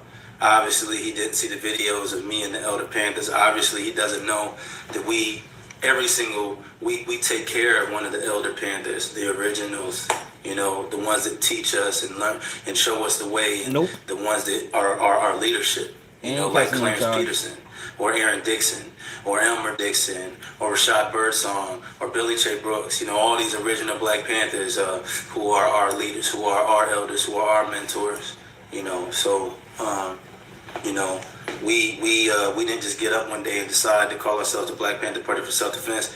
Aaron Dixon gave us permission to be the Black Panther Party for Self-Defense. That's why I say, Mike. We just Yo, he can't lead us nowhere. Not with this texture of hair. This texture of hair disqualifies him from being a leader of any black movement. It's no way, y'all. Wearing their emblem. The guy who created the Black Panther Party They should at least emblem, gave him an Henry afro. Douglas, gave us permission to wear that. We earned the permission to wear that by risking our lives on a regular basis, going up against the slave catchers, what you call police. You know, we earn that because every day where we're at right now, headquarters is open where people could come and get food for their family and clothing for their children every single day. You know what I'm saying? So you should probably do some Who research. from Philly? My name is Paul. Where was the calm at, man? Where my girl at from Philly? I done fought the National Guard. I done fought the Ku Klux Klan. I done fought the sheriff, SWAT, and I'm still here because I haven't lost yet. You know why? People power, black power. You know what I'm saying? ICE runs into communities and brutalizes black women and children every single day. Yo, no the fuck they don't, yo. No, come on, y'all. Women and children? ICE is brutalizing black women and children every single day? This nigga. You know? And the Black Panther Party is not a nationalist group, we're an internationalist group. We deal with people, any type of oppressed people, anywhere, we fight for them. You know what I'm saying? So if the person is oppressed, which, you know, these immigrants are, you know, then we stand up for them. You know, you want to talk about immigrants, let's talk about the white immigrants that came to this land and took this land. The ones that are sicking ice on everybody right now. You know, I think you brothers and sisters should do some reading, some educating of yourselves. You know, I'm not going to insult you back. That's beneath me, you know. But if ever you're hungry, if ever you need some clothes, if ever you got to go to court and you need somebody to advocate for you, if ever the police get to whooping your ass and you need somebody to help you, I got you. All power to the people. All power to the people. I'm Chairman Paul from the Black. Yo, this nigga. So, you see how he said he got all these cosigns, right? Look at this. Misha Newton, niece of Huey P. Newton, is taking legal action against groups misrepresenting the Black Panther Party. She aims to protect her uncle's legacy from defamation. I'm going to try to make this video as calmly as possible. My name is Maisha Newton. My father's name was Walter Newton. He was the brother of Huey Percy Newton, who started the Black Panther Party in Oakland, California. Okay? My handle name is Maisha 415 Newton. I got birth certificate, paperwork, and a whole bunch of Newtons who are ready to... See? You see what I'm talking about? That's what I'm talking about. She got proof. Where's his proof, y'all? We don't know this guy. She said, I got birth certificates, driver's licenses, social security. I got picture. I got everything that can verify I am who I say I am. That's what you supposed to have. He supposed to came in the door like that. All credentials. It's like showing your paperwork. Yo, we need paperwork on yo, man. Credentials. Who are you, man? Where your birth certificate? Were you born in the United States? Let's start there. I mean, are your parents descendants of slaves? You know, yeah, we need all that. You see how she, off the rip, first 10 words, she going to her credentials. Listen, this goes out to the Black Panther Party, the new United Black Panther Party, whoever's out there protesting with these Somalians. I'm about to get a cease and desist order against you, and I'm about to sue you because you guys are... You are not going to defame my uncle's name. Oh shit, my bad. Right? She just got shot in the face. Name. And you can tell she's upset. Like, these are real emotions. She probably sitting back watching that shit just like I was. Like, who the fuck is these niggas? That we're not doing that. See you in court, bitches. Yeah. Straight up. And, just open-ended. Any comments you want to give to like my generation, the younger generation, or just any generation? Legally arm yourselves and unify, or else you will die. And I mean, This nigga got a whistle around his neck.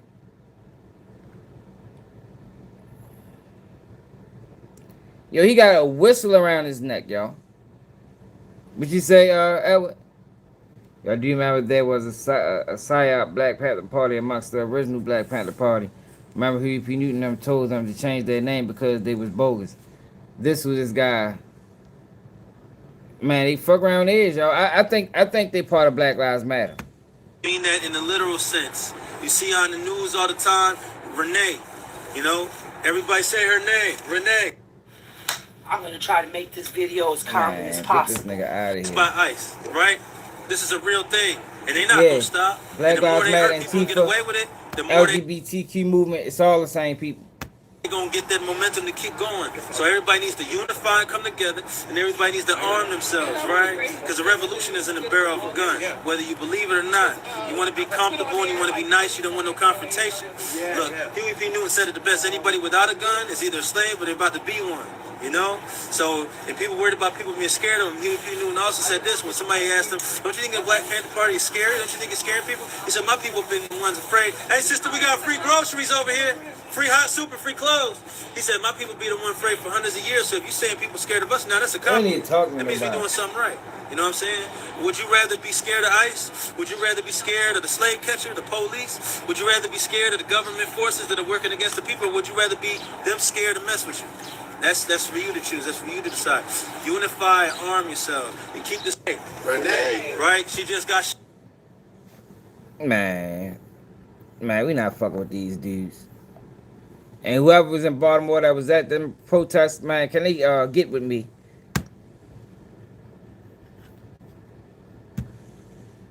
Huey Newton's speech.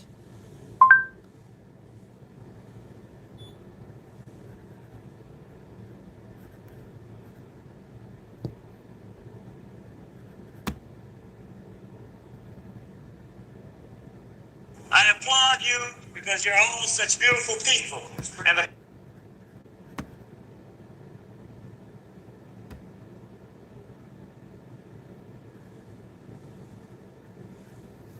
Man, they working, man. They work with the police, man.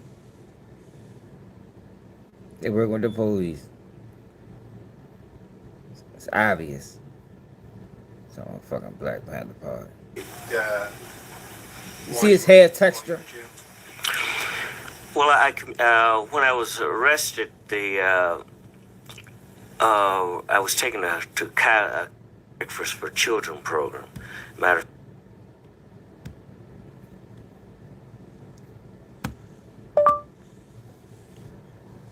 Fred Hampton's speech.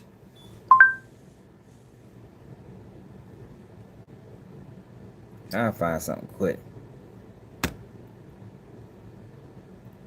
Look at these guys, man. Look at their hair. I'm the deputy chairman of the state of Illinois Black Panther Party, Fred Hampton. And a lot of people don't understand the Black Panther Party's relationship with white mother country radicals. A lot of people don't even understand that word that Ill uses a lot. But what we're saying is that there are white people in the mother country that are for the same types of things that we are for stimulating revolution in the mother country. And we said that we'll work with anybody.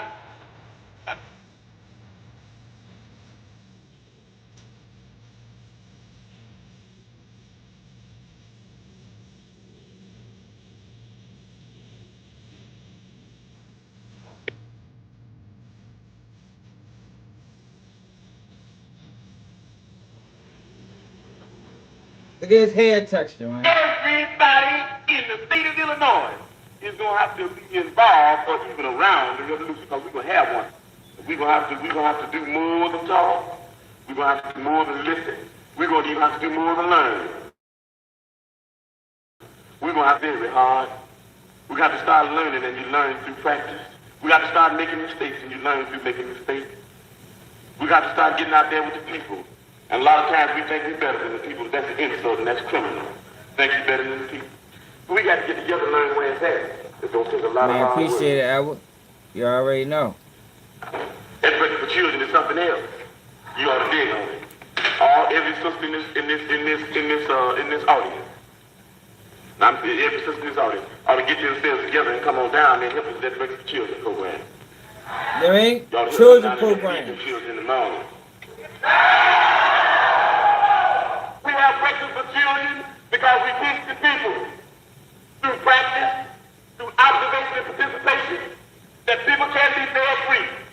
That's the people thing. Socialism is the people. You're afraid of yourself. If you're afraid of socialism, you're afraid of yourself.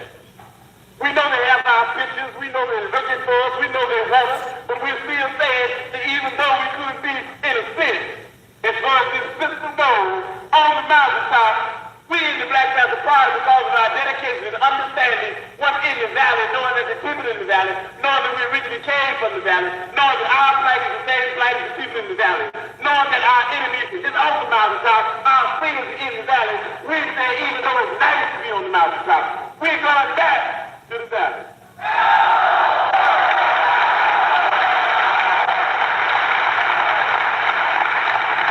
I be in the office every day. I be in the streets propagandizing every day. I be working with everybody every day. I be preaching that solidarity is the thing. The end of a complete wipeout of imperialism is the thing. So if you're going to be thinking about me, that's what Bobby would be teaching. If you're going to be thinking about us, all we say is ain't no thing about going nowhere, getting killed. All we want to know is that you're doing what we'd be doing if we were here. And you got to do that. You can't do it unless you believe that you can do it. In the spirit of liberation, we understand that they want everybody in the party in jail. And we know that if we try to figure out and separate and divide who should go and who shouldn't go, we spend more time doing that than working for the people. So the quick solution, the speedy one, nobody goes. Nobody goes. We all stay right here. With the people. Because we know the people. Alright, y'all, so I just had to we not buying this guy. Like, yo, he gotta give us more than that, yo. Like I said, yo, I'm not joking. We need to know who his parents is, his grandparents is. We need to know what schools he attended, and we need people that can vouch for this information. We need classmates. You know, how long have you been a revolutionary? You know, and we need to know why did he change his name 6 times on Instagram? What were the other names? And we also need to know why does your page say it was started in 2022, but the earliest post you got is in February of 2025. This is what we need to know. And if you go to Breakfast Club, we ain't trusting it. He go to Man Eyes Again, we ain't trusting it. He go to any one of these platforms that's connected to the industry in any kind of way, we ain't trusting it. You know what I mean? We ain't doing that, y'all. We ain't backing it. But, y'all, now we got to talk about World War III. Because World War III is coming. I don't know if people paying attention to what's going on, but this is what I'm hearing from my sources. Remember I told y'all World War III was coming last year. I'm probably the only person on YouTube in the urban section that even told y'all that. But America and China with other countries. Appreciate it, Justin, for the $2 super sticker.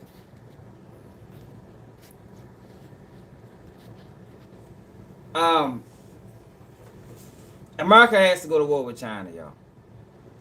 Russia is gonna get involved. Iran is gonna get involved. North Korea it's gonna be a whole war, y'all. But the goal is, because China is getting too big, their technology is moving too fast, and I think the threat to America is, if we allow them to keep going at this rate, they might actually try to take us over. So we can't let that happen. I showed y'all this the other day, right? I showed y'all what America said to their adversaries. That's what America said. Had the Chief Keef beat in the background. This is a real post. I went to their Twitter. The Department of War posted this. Should our enemies choose foolishly to challenge us, they will be crushed by the violence, precision, ferocity of the war department.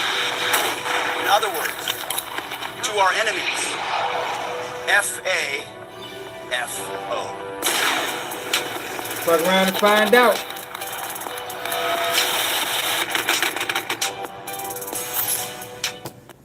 Should our That's a real post, y'all. Tell enemies, fuck around and find out. Now, look, it's a lot been going on. A whole lot been going on in the last couple of days that people probably haven't been focused on. Iran then blocked their cell phone towers. They blocked their cell phone towers, y'all. Can't they get on the phone now, that bitch? So, what I'm being told is that once America invade Greenland, because we are going to invade Greenland, if they can't come to a deal or some type of compromise, we're all going to invade Greenland.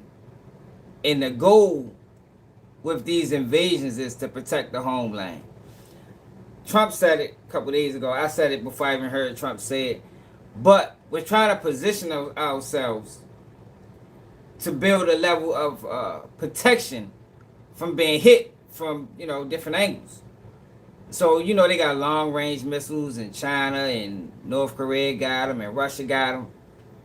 So what we're trying to do is go out further, get closer to them, so just in case they was trying to shoot us, we'd be able to strike it down before it hit the homeland. But what I'm being told is that this war might be on our homeland. Yeah, it's going to be wild. I don't know how it's going to look, but people think that it's actually going to be on our homeland. Like, it's probably going to be a lot of deaths. I don't know, y'all. It's going to be a wild situation, y'all. I just want people to understand that this is what's going on, and it has to happen. Like, this is not something that's avoidable. We cannot allow China to keep moving and their technology to be moving so rapidly. We can't allow that to happen, y'all. It's a threat to national security. So once America invades Greenland, China is going to invade Taiwan. China is going to invade Taiwan. And y'all know in Taiwan, I showed y'all this before, are in control of and production of over 90% of the semiconductor chips. I think that's what they call.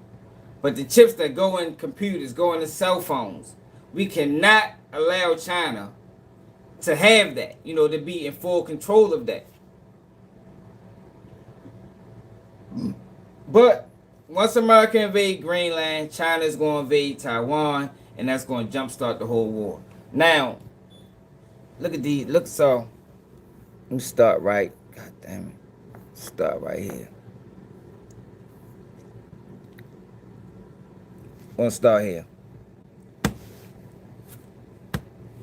Hit that like button, y'all.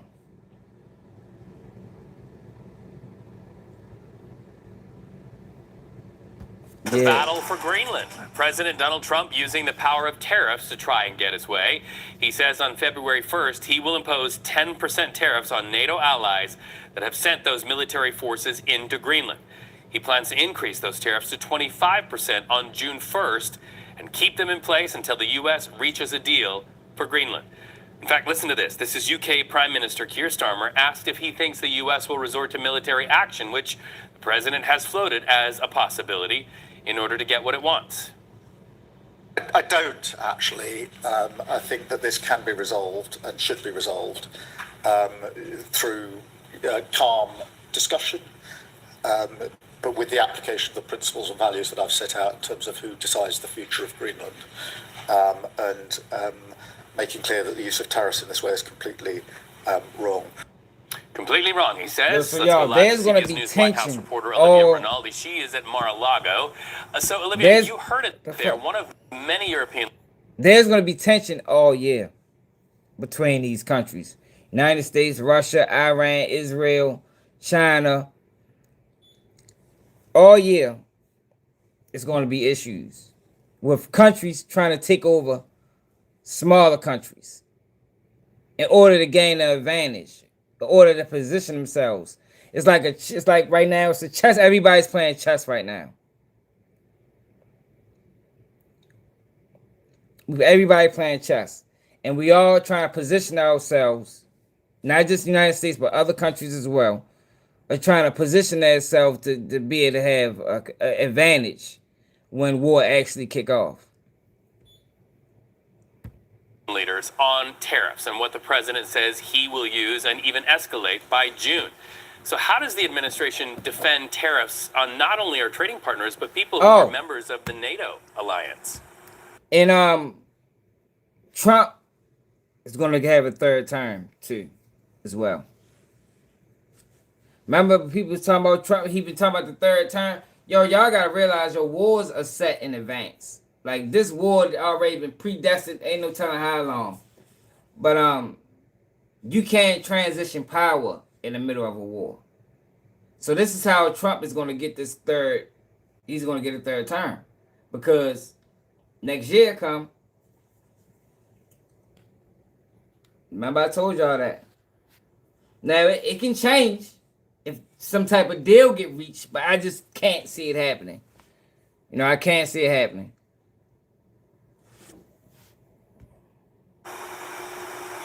Yeah, well, Reed, they were very upset this weekend, all of those European allies, once they saw President Trump's True Social post where he said if they don't help him in the acquisition of Greenland, he's going to put that 10% tariff on them starting on February 1st.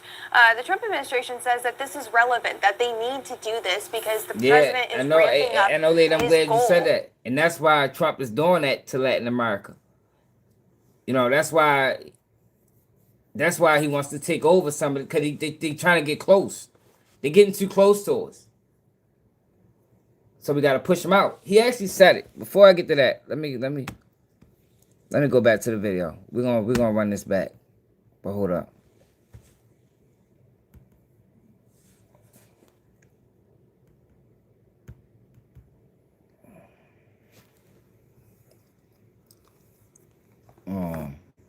What video was that when Trump was talking about it?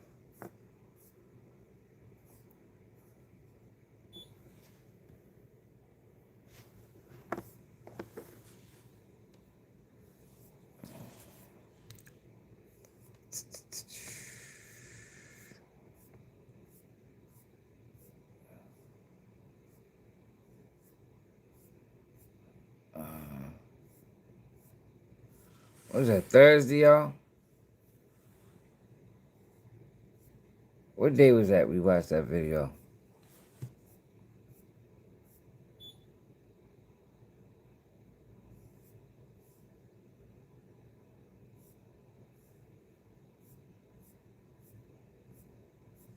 It wasn't this many days ago, y'all.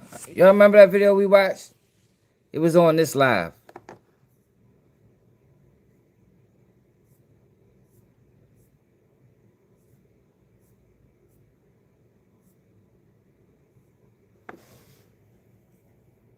Was this one?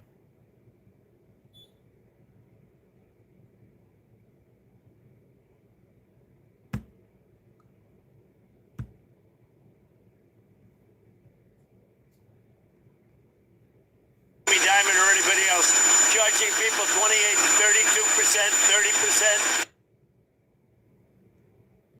People appreciated what I had to say in terms of the numbers. So we're very happy about that. I'm going back to the White House now. We're going to look at the whole situation that's going on in Iran. Good, bad stuff. And Minnesota is going to have to take care of itself for a little while.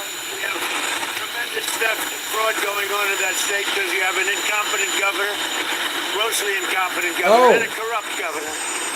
But we'll straighten that out. But Iran is... Yo, did y'all see? Remember we was talking about Minnesota? And I was saying how Minnesota is a hub for Antifa and Black Lives Matter. And I think it extends all the way up into the government. I think the mayor, it was either the mayor or the governor, was on one of them news channels the other day. And he said, we don't have an issue in Minnesota. So, yeah, he a part of it. I said, yeah, he a part of it. Because how the fuck they in that bitch? They've been protesting since last year sometime. You got ICE beefing with residents. And he got on that bitch and say, oh, we all right in Minnesota. Ain't no problem. You know, the protest been peaceful. But we just watched the whole video where ICE was throwing the fucking not hand grenades, but smoke bombs and tear gas. But he called it peaceful. So that just let me know that he's a part of the play. He got elected through Black Lives Matter or Antifa, one of the motherfucking what's it called groups.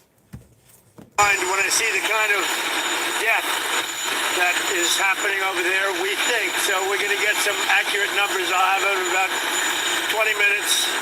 We'll get some accurate numbers as to what's happening with regard to the killing. The killing looks like it's significant, but we don't know yet for certain. I'll know within 20 minutes. So, and we'll act accordingly. How can you ensure that U.S. airstrikes, if it comes to that, will have the result of protecting the protest? Well, you never know, do you? You never know. You think it's... So far, my track record's been excellent, but you never know. Do you think it's going to be something kinetic like that, or more like cyber? Well, I can't tell you that. I know exactly what it would be. We have to make a decision. But I can't be, obviously, I can't be telling you. Timeline? Yeah, that timeline. Sir, Jamie Dimon said today that it's not a great idea to be chipping away at the Fed's independence. Do you think Jamie Dimon's wrong about that? Yeah, I think it's fine what I'm doing. We have It is scared though, Shane. It is scary. But it's inevitable, y'all. War is inevitable, y'all. Y'all.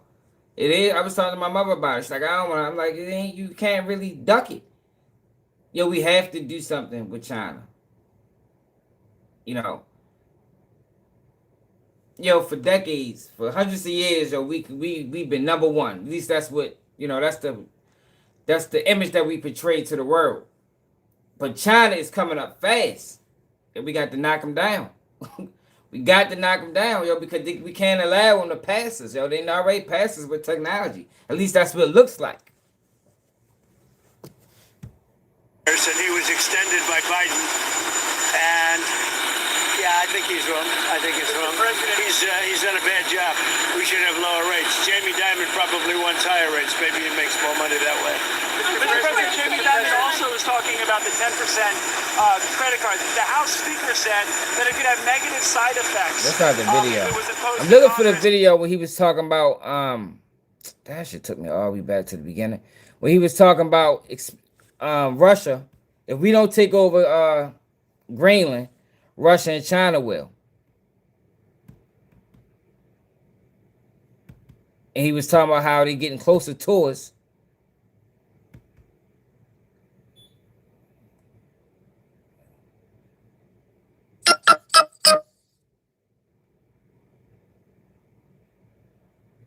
Maybe that's it.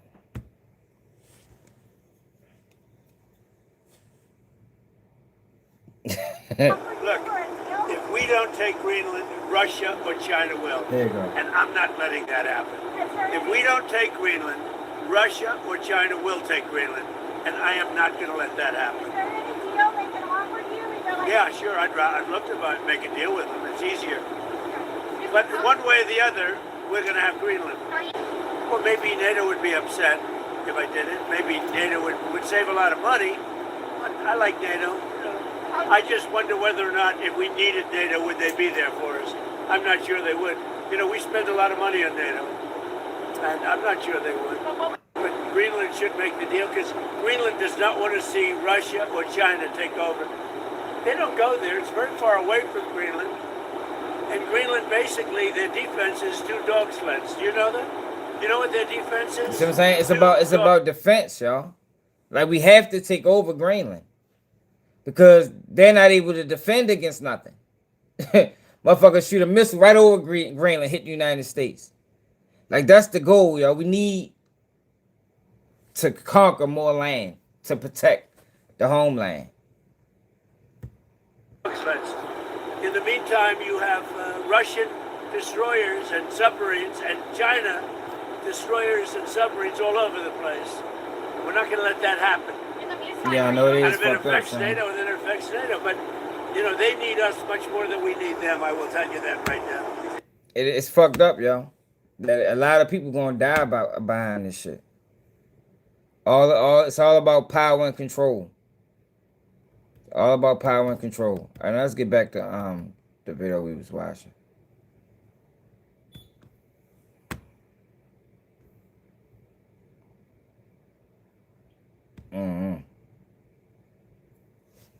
Hit that like button, y'all.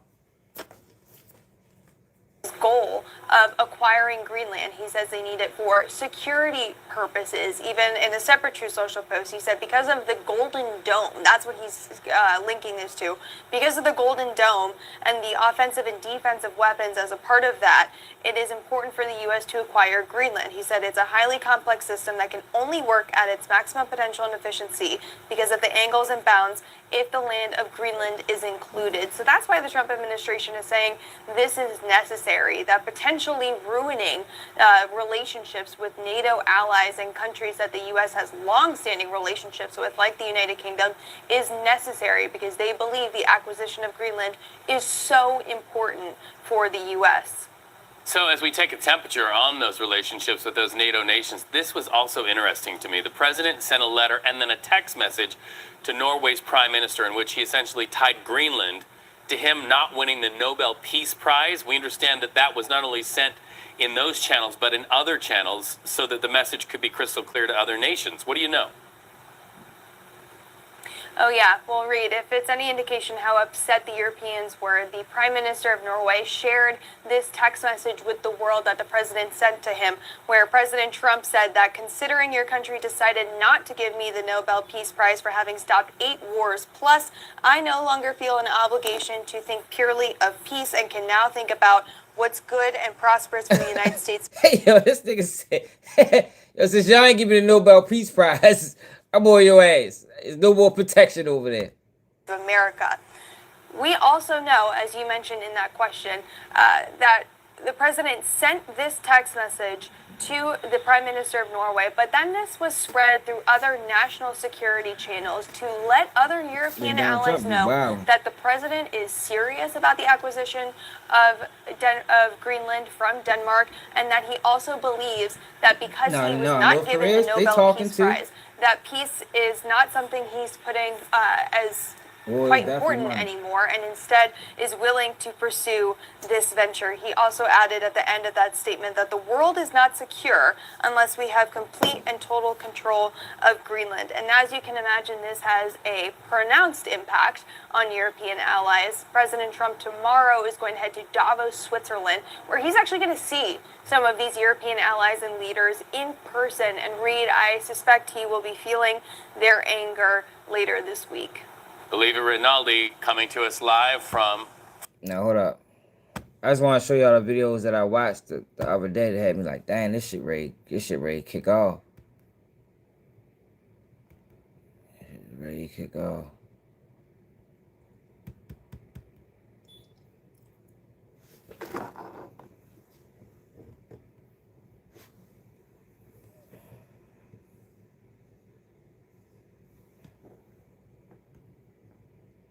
Now, Iran has blocked cellular communications in their country. Did y'all know that? Y'all motherfuckers gotta get some landline phones, y'all, some walkie-talkies. You might need them. I want to bring in retired General Jack Keane. General, good morning to you. Great to have you back with us to go ahead and size this up. Ayatollah has been in charge for 37 years. This is what he said over the weekend. The U.S. had made extensive preparations to orchestrate this sedition. The sedition was a prelude to even bigger schemes. The Iranian nation defeated the U.S. Yes, we extinguished the fire of the sedition, but that isn't enough. The U.S. must be held accountable. At a minimum, you have 5,000 dead. Last week, that number was more than double that. I don't know what the real number is. Perhaps it's higher than that, General. With regard to the commander-in-chief, what are his options right now? Well, I think he's taking the right path here. I mean, he wants to replace the leadership in Iran, not just the Ayatollah, but all the mullahs and the hardliners that are around him. And certainly that's what the people in the streets are willing to sacrifice their lives for. And when we get a final tally, already, right now with the numbers the Iranians are releasing, that's the most brutal attack on their own population in their 45-plus year history. Fact. and it's going to escalate even more when they get the final tally on it. So this is the path we're on now. We want this regime to collapse, and that's the right path. The president is the 8th president to deal with this issue. 3 of the previous 7 presidents never retaliated when they killed Americans through their proxies. All of the presidents stood by while Iran increased its strength and its power and its influence in the region. This president in 2018 slapped maximum sanctions on them and walked away from the nuclear deal, which would have given Iran a nuclear weapon if they wanted in 2030. And those maximum sanctions are paying the price right now and influencing these demonstrators to get out on the streets. Then he killed Soleimani, who was going to kill more Americans. They knew that, and is the guy that organized all the proxies to kill Israel and to kill Americans. And then he fully supports the war that Israel is prosecuting, decapitates Hezbollah, decapitates Hamas, and then destroys their nuclear system. This is the path we're at now. And now he has told them, I want this regime to go, and he said that he's going to support the people who protested and were willing to give up their lives. And I would take him at his word that that is exactly what is going to happen. Thousands of people. You have an aircraft carrier that be in the region, back in the Persian Gulf region, 4 or 5 days maximum, based on what I'm seeing here. Now you've got all these political business leaders meeting in Davos, Switzerland this week, and the talk there, General, is going to be about this. It'll be about Ukraine. It'll be about Greenland. Here's Scott Bessent, Treasury Secretary, on Sunday. Has a terrible history with Greenlanders. There was forced sterilizations up until the 80s or the 90s. So all of a sudden, now that the U.S. has expressed an interest, there is this new interest. And again, the United States needs to be in control to prevent a war, and that we do not want to get dragged into someone else's war. So the administration's going out there trying to make the point. Here's the president, Truth Social. He says NATO has been telling Denmark for 20 years that you have to get the Russian threat away from Greenland. Unfortunately, Denmark has been unable to do anything about it. Now it is time, and it will be done, signed the president. And the NATO ambassador says that Europe has a tendency to overreact over this Greenland dispute. Look, how do you see? If we can get Greenland, you see the play? United States, Alaska, Greenland, Russia. We have to get Greenland, y'all, to put ourselves in better position just in case we got a strike over there. And if they strike, we can hit them before they hit United States. That's the plan, y'all. How do you move the ball? When does that happen, General?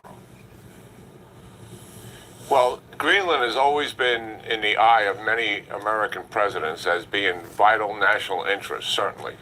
And now it's even grown more dramatically so. The air routes have always been an issue, certainly, because of ICBM missiles that Russia and China hold, and also bombers. And that is why we have early warning radar sites already in Greenland for that reason. The United States has them there.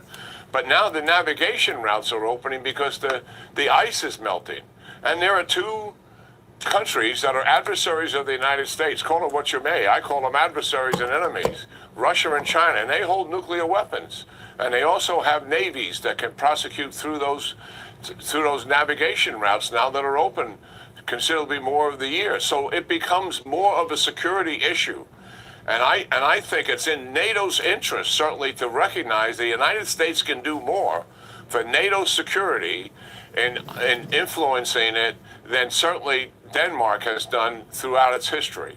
And now that the cooler heads will start to meet and we're in negotiations, I have a lot of confidence in Mark Rutte, who's the chief of NATO, and getting down into this. He's a voice of reason. let's lower the rhetoric on both sides. Let's get into some real negotiations. What's the economic benefit for Greenlanders? What's the NATO benefit here for security? And certainly what's the benefit for the United States as well? The three principal partners here, Denmark, Greenland, and the United States, I think we can get to some reasonable answer here that makes sense to everybody's mutual benefit. Yeah. And believe me, we can help the Greenlanders prosper considerably more than what Denmark has done, and their history is horrific. They trying to with they forced trying to dethrone sterilization, us. They trying to dethrone us as number one, right? We can't allow that. forced adoption of children, and other things that have taken place in the repression of these people. We have had bad history ourselves with some of this in our own country, to be sure. But I think the economic prosperity for them is an issue that I would think they would find quite attractive. On the issue of a deal, I agree with you. At some point, we get there.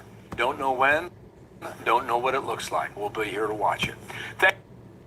All right, so look at this video. Look what Iran had to say.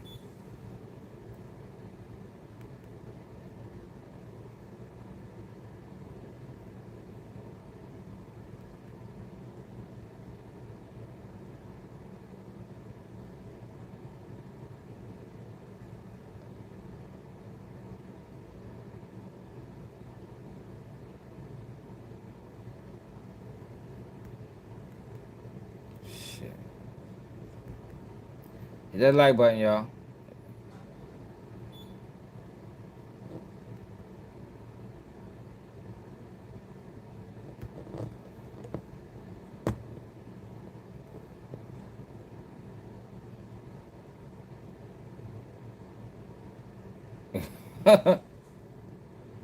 Shit, Japan gonna be in the war too.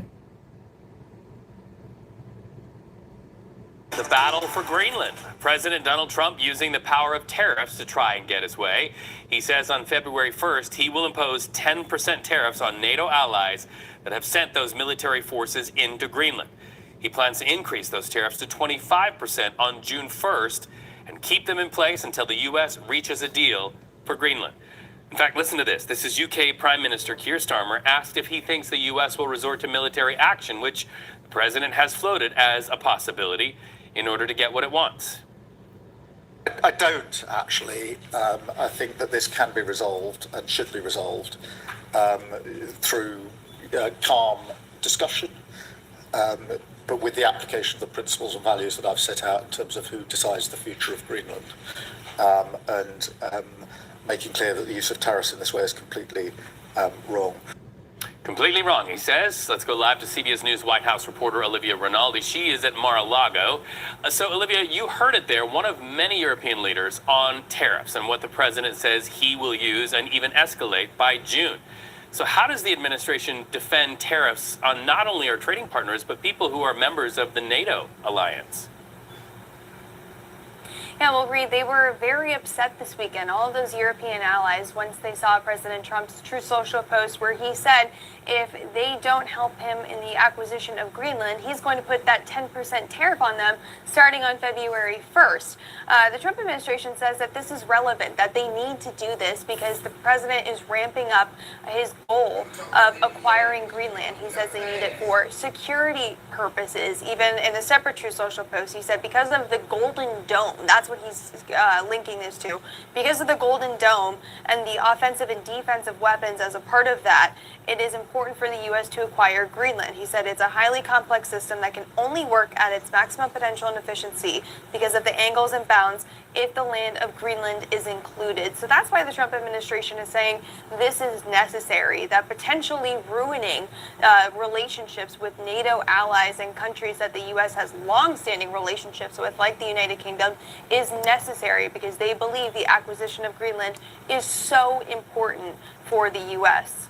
So as we take a temperature on those relationships with those NATO nations, this was also interesting to me. The president sent a letter and then a text message to Norway's prime minister in which he essentially tied Greenland to him not winning the Nobel Peace Prize. We understand that that was not only watch that. So let me show you what Iran had to say. Because Iran, I just told you, they blocked their whole side of communications down there. And thousands of people was murdered.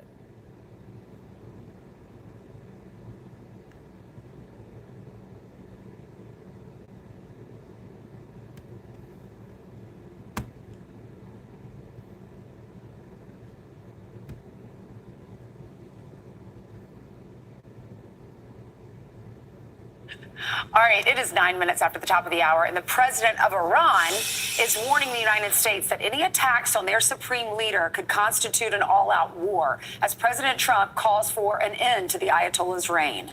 So Chief Foreign Correspondent Trey Yingst all over this. He joins us from Tel Aviv with the latest. Hey, Trey. Yeah, hey guys, good morning. Over the weekend, Iran's supreme leader continued to attack President Trump and the United States of America. The Ayatollah Khamenei addressed a crowd on Saturday that was chanting death to America and death to Israel as he called President Trump a criminal. The remarks, which were broadcast on state-controlled media, followed a slew of X posts where he falsely claimed the U.S. orchestrated the mass killing and chaos in Iran. You probably did, though. We consider the U.S. president a criminal for the casualties, damages, and the slander he inflicted on the Iranian nation. In an interview with Politico, President Trump responded saying it's time to look for new leadership in Iran. And on Sunday, Iran's President Masoud Pezeshkian warned that any aggression against the supreme leader would be considered an all-out war. As the country's leadership is discussing more about the protests, new video provided to Fox News by a source in Tehran shows Iranians gathered outside of a morgue demanding answers about their loved ones. The Iranian regime is now admitting at least 5,000 people were killed during these demonstrations. The true number is likely much higher and could be in the tens of thousands, according to some estimates. Another source in the predominantly Kurdish Iranian city of Kermanshah told Fox News that he saw bodies in the streets and that security forces came and took some of the bodies away. Around the world, protests and vigils have been held for those Iranians who were killed and the thousands that remain imprisoned following the crackdown.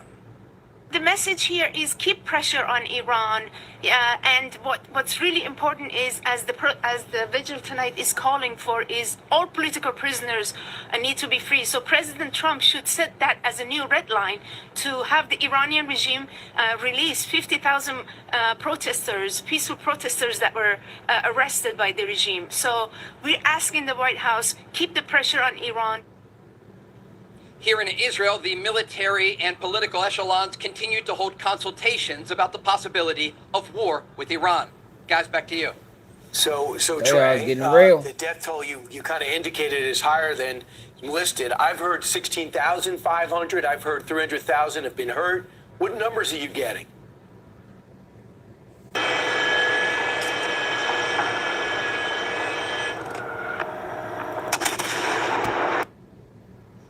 Yeah, the death toll is far higher than we even know. Bro. The Iranians themselves are admitting 5,000 killed amid these demonstrations. Human rights organizations say the number could be north of 12 or even 16,000. The issue here is an internet blackout, making it incredibly difficult to get information on the ground in Iran.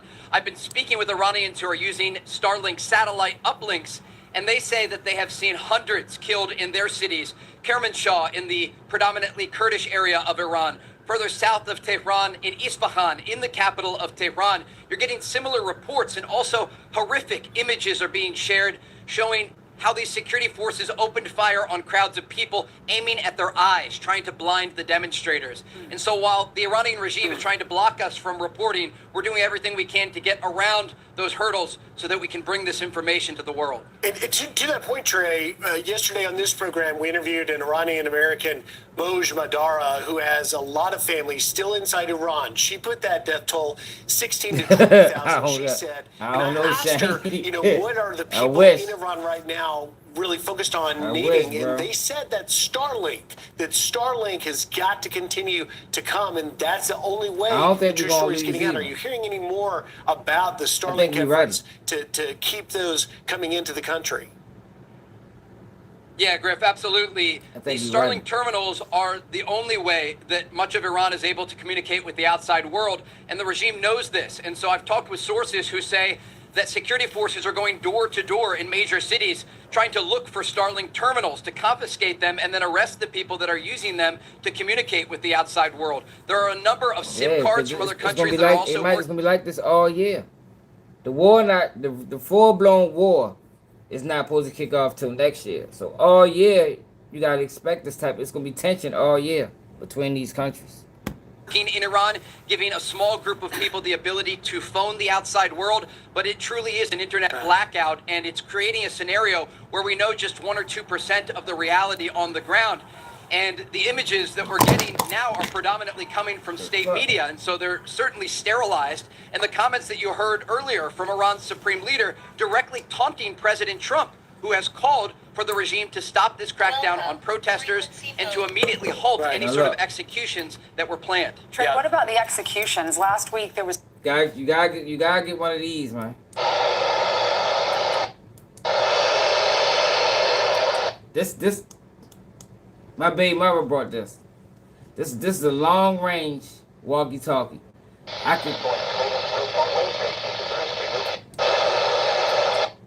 I can reach Baltimore from this walkie-talkie, right? I can reach Baltimore from this walkie-talkie. 50,000 consumers, so don't wait. Probably the best thing she ever did in life.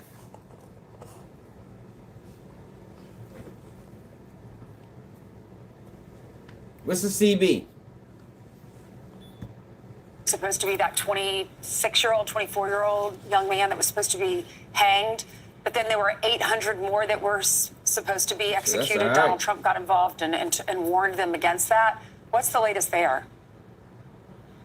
What we understand right now is that that was a temporary measure to stop these executions in Iran, and it's something the Trump administration is going to have to watch closely, understanding that the Iranian regime has a long history of executing political prisoners, executing people without trial. And that is the concern of the thousands of Iranian protesters who were taken to these prisons and jails across the country, that they could be killed at a later date once international attention shifts away from Iran. So the message that we're receiving from not only Iranian demonstrators, but also the Iranian diaspora around the world is to continue speaking about Iran over concern not just of those who were killed, but also those who remain in Iranian prisons. Yeah, I thought that 24-year-old was beaten to death in prison. That's a report I had heard.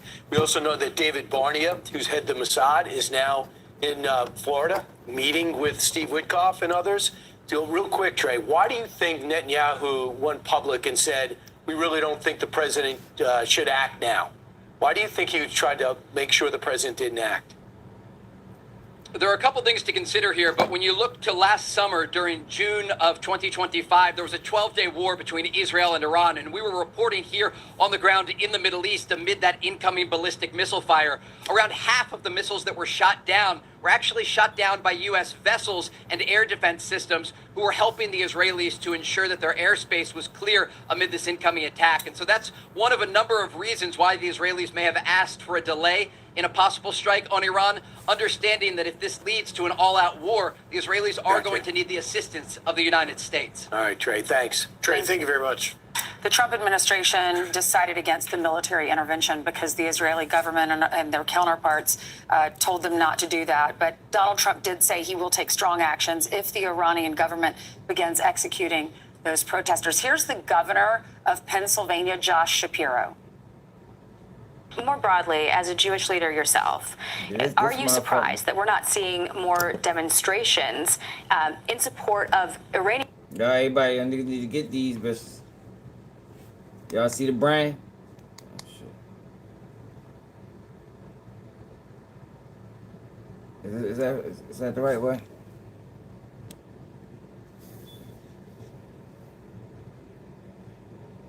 This motherfucker long range.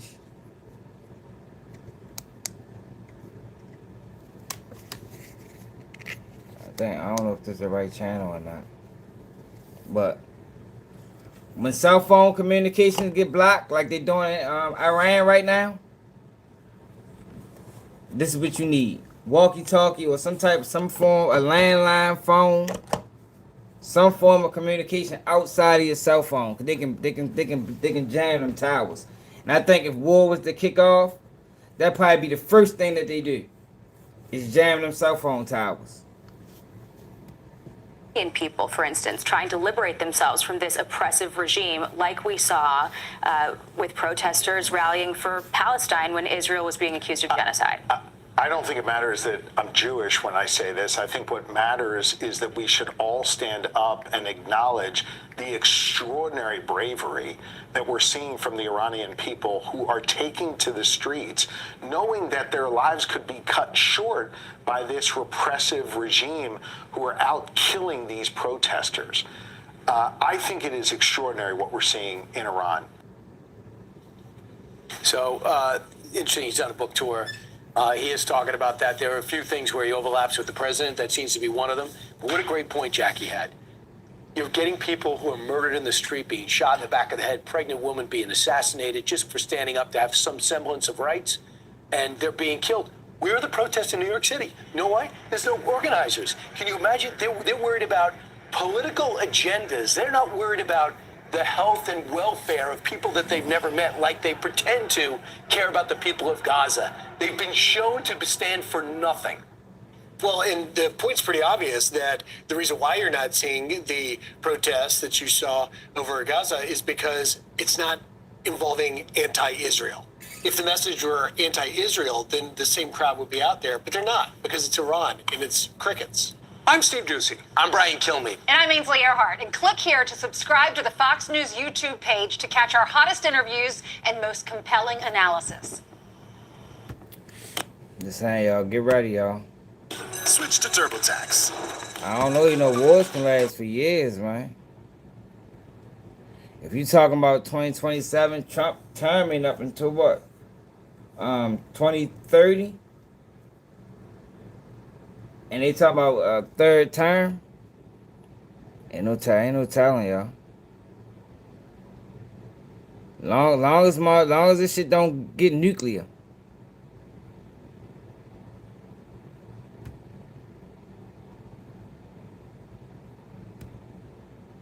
Oh yeah, that's what they doing. You know how they do, Shane. I said I don't know. Your war can last years. You know, look how long we was in Afghanistan. It can last years, man. But if you talking about 2027, Trump term over in 2030? When he got elected? 2029, his term will be over. And he talking about a third term, so shit, we probably at least looking at 3 years at the minimum. If it kick off.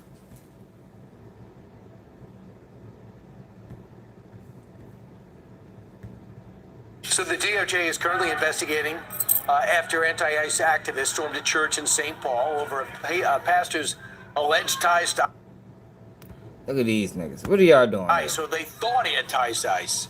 Now, this comes as 1,500 soldiers are now on standby, ready to deploy amid growing protest in the state. Just so uncalled for, the church incident. Matt Finn is live in Minneapolis with the latest. Hey, Matt.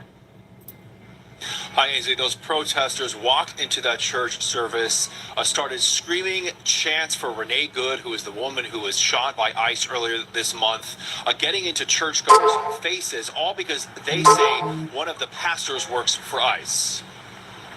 You are a fake pastor. You are a fake Christian. Stand up like that. The demonstration organizer told Don Lemon, a former news anchor who was following the protesters, that it was a clandestine operation meant to disrupt a, quote, key location. One video appears to show a protester inside the church calling the churchgoers comfortable white people and shouting, "You have your nice jewelry. What do you do to stand with your Somali community?" Now, so far, we have not seen Minnesota Governor Tim Walz or Minneapolis Mayor Jacob Frey publicly responding to the St. Paul Church being stormed. The Justice Department has launched a civil rights investigation into the protesters bursting through the doors of the House of Worship. 5 years ago, the U.S. brought together Israel, Morocco, the United Arab Emirates, and Bahrain to sign the Abraham Accords and ignited a movement of changemakers in the region. Join me as I uncover their stories. I'm Megan Alexander, and this is Middle East Tomorrow. It carries criminal penalties and violations. And what the Attorney General is saying is the truth. She will come down hard. The Department of Justice will come down hard. Our Civil Rights Division will come down hard on anybody who tries to impede or intimidate somebody in a place of worship or a police officer or an ICE officer. It's just not going to happen in this administration. Now, earlier yesterday, Mayor Frey once again said that demonstrations in Minneapolis are peaceful. In the face of a whole lot of adversity, I'm so proud to be from Minneapolis. They're peacefully protesting. They're standing up for one another. And, you know, like I said, it's not just going to be resistance here in this city. We're not backing down. We're not going to be intimidated. So we began reaching out to Governor Walz, Mayor Fry yesterday for comment on the church. So far, we have not heard back. We've also reached out to the St. Paul mayor. Back to you guys in New York. All right, Matt Finn, Live Force Minneapolis. Matt, thank you very much. You know, this is remarkable that, and Mayor Fry will set aside, he just is waffling all over this thing. He says he wants to support ICE, but yet this ICE is bad, and, you know, he wants the ICE to get the F out. But the Governor Tim Walz, I remember over the holidays, Governor Tim Walz was warning that ICE would be coming into Minneapolis and would be doing midnight mass raids on immigrants at church services. He said, quote, because that's who they are. After comparing ICE to Nazis. Well, guess what? He's had no comment about the anti-ICE agitators that are breaking federal law by obstructing and assaulting officers going into the church. It wasn't ICE that went into the church. It's the crowd that he incensed that went into this church, and this is just a despicable scene. Well, this is just horrible. I mean, you go into church to pray, to ask for forgiveness, to set your week in the right direction, in the right tone. Everything is peaceful, and it's about love and kindness and spreading the gospel. And when you have these individuals who are yelling and screaming and getting in people's faces, this is just too far. This is not peaceful. And they're walking in and storming into a house of worship, and it's just plain out wrong. I would be scared to go to church next week if I were in that area, because is this a trend now? Is this something they're going to start doing? But evidently the pastor came out and started to engage him, but they just kept screaming at him because they don't want to have a conversation. So he was still ready to engage people that barged into the church. By the way, in today's security environment, didn't they have a situation where they barged into a church like 6 months ago and started shooting people?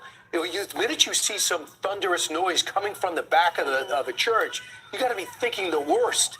And then security, you would think would be in a church, but they went in the middle of the aisle, started screaming. This is all scripted. This is all planned. Just like they go out of their way to follow you with the apps to make sure to find out what hotels ICE is staying in. Now the hotel's saying, I'm getting so many complaints, I can't have ICE agents here because all the protesters come and my other customers are complaining. So this is what they wanted. They wanted to create a chaos. But tell me how this resonates with most of America. And what if you're in church with your children? I mean, I would be panicking right now if I'm sitting here. I would hit the floor. I'd try to get out of there with my child. I'd be scared. But you hit the nail on the head there, Ainsley, and that is you said you would be scared to go to church in St. Paul, Minneapolis, not because of ICE raiding in there, which is what Walz was warning about, but because of the anti-ICE agitators that he has poured gasoline on fueling. And the fact that we keep hearing, Governor Walz just called for people to document the atrocities, that there's an invasion of the federal government. This is a dangerous narrative, and it's leading to actual violence in situations like we just watched. Right. So I think it's inevitable those 1,500 troops are going to come down because he's not letting the cops help. So what are they going to do? ICE agents got 3,000 there. So there's no doubt about it. He's going to be bringing those troops down from Alaska. But the mayor said to Donald Trump, he said, we don't need more federal agents to keep people safe. We are safe. Does that look safe to you? No. Would you want to stand in the middle of that? Would you want to be in a church service when you have hundreds of people coming in and screaming? So what I think is he goes, I'm so proud for Minneapolis. They're standing up for our neighbors, Somali neighbors. Your Somali neighbors are fine if they are here legally. If they're not here legally, they're going to go. That's it. It doesn't matter. And then when you say, well, a lot of the neighbors are pitching in and they're going shopping because people are afraid to go shopping. You should only be afraid to go shopping if there's a warrant out for your arrest or if you're here illegally. If you're helping them out, it's you're helping them stay in your city illegally, which is against the law. Yeah, Valerie Harwell is a woman in 2024, in the summer of 2024, that was killed by a drunk illegal immigrant in Minneapolis that was from Ecuador. He was twice released on the streets. ICE went and got him just months ago because they targeted the actual dangers to the community.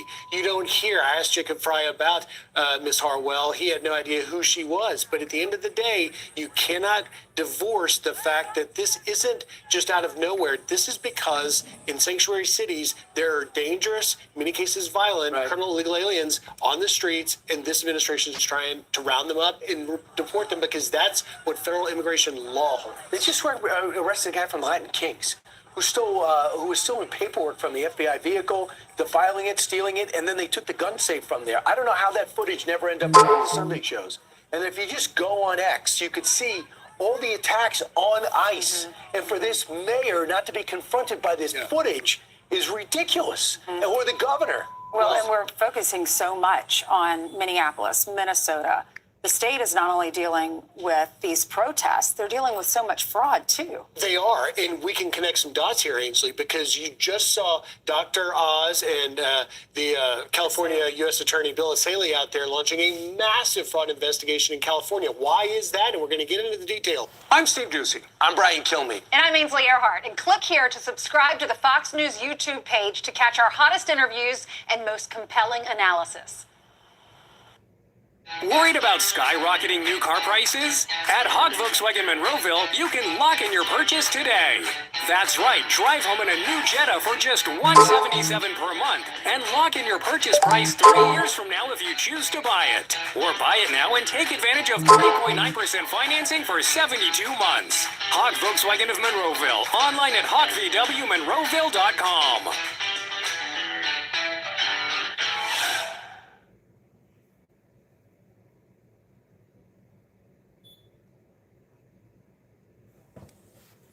Yeah, yo, this shit getting real. Country, you love your country, and then you get murdered. Your son gets murdered. Yeah, man, it's getting real, man.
I don't know what the fuck I did. I'm over this bitch fucking with T-Me.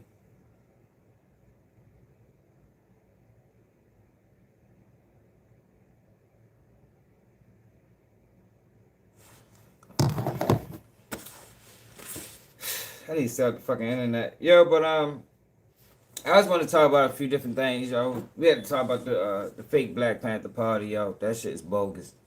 I don't trust it. I wouldn't recommend it. I don't think it's right. And also we have to talk about the war. I think it's imminent. I think it has to happen. Sad as it is, you know. And on the, and no time how it's going to look. But, you know, ain't really nothing we can do about it. You feel me? Whether it happen or not. Ain't nothing we can do about it, but deal with it. Hopefully, you know, everybody, I don't know. That shit crazy. We ain't never lived through no, I don't think we ever lived through anything. As far as war-wise, that we might experience in the next couple years. No, not us. But we'll see how it play out. I appreciate everybody as always. Appreciate everybody that supported. Appreciate everybody that bought a super sticker. I think we're going to do more videos on them Black Panthers. I'm off tomorrow, so we definitely going to talk about it tomorrow because we need to get the word out there. I don't know who this guy is, where he came from. And in order for us, I think, as people to even take him seriously, yo, we're gonna need some background information, yo. You can't just pop up on the internet on every platform being heavily promoted, talking about you fighting against police brutality. Like, yo, we done fighting against police brutality, yo. Let's fight of the betterment of our community. Let's fight for change. You know, let's fight for opportunity. You know what I mean?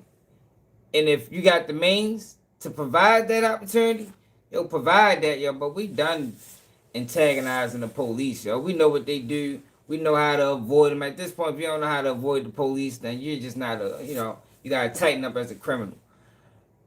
And at the same time, we understand that they harass. We understand that they falsify evidence. We understand that they plant drugs on you.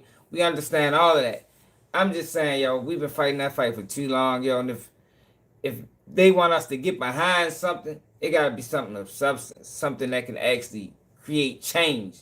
We can't keep fighting the same fight over and over and over and over and over and over. No, yo, because a lot of things we can fight. You know, sometimes you know, you win and you lose some. You know, sometimes you gotta take a loss to get a win. And that's what it is. Yo, make sure I hit that like button. Make sure you subscribe to the channel if you're new. We be live. I'm off tomorrow, so we'll be live sometime tomorrow. Make sure you hit the hype button. Hype the video. Share the video. Like the video. And tell a friend to tell a friend that we keeping it real on Keep It G News. And I'm out.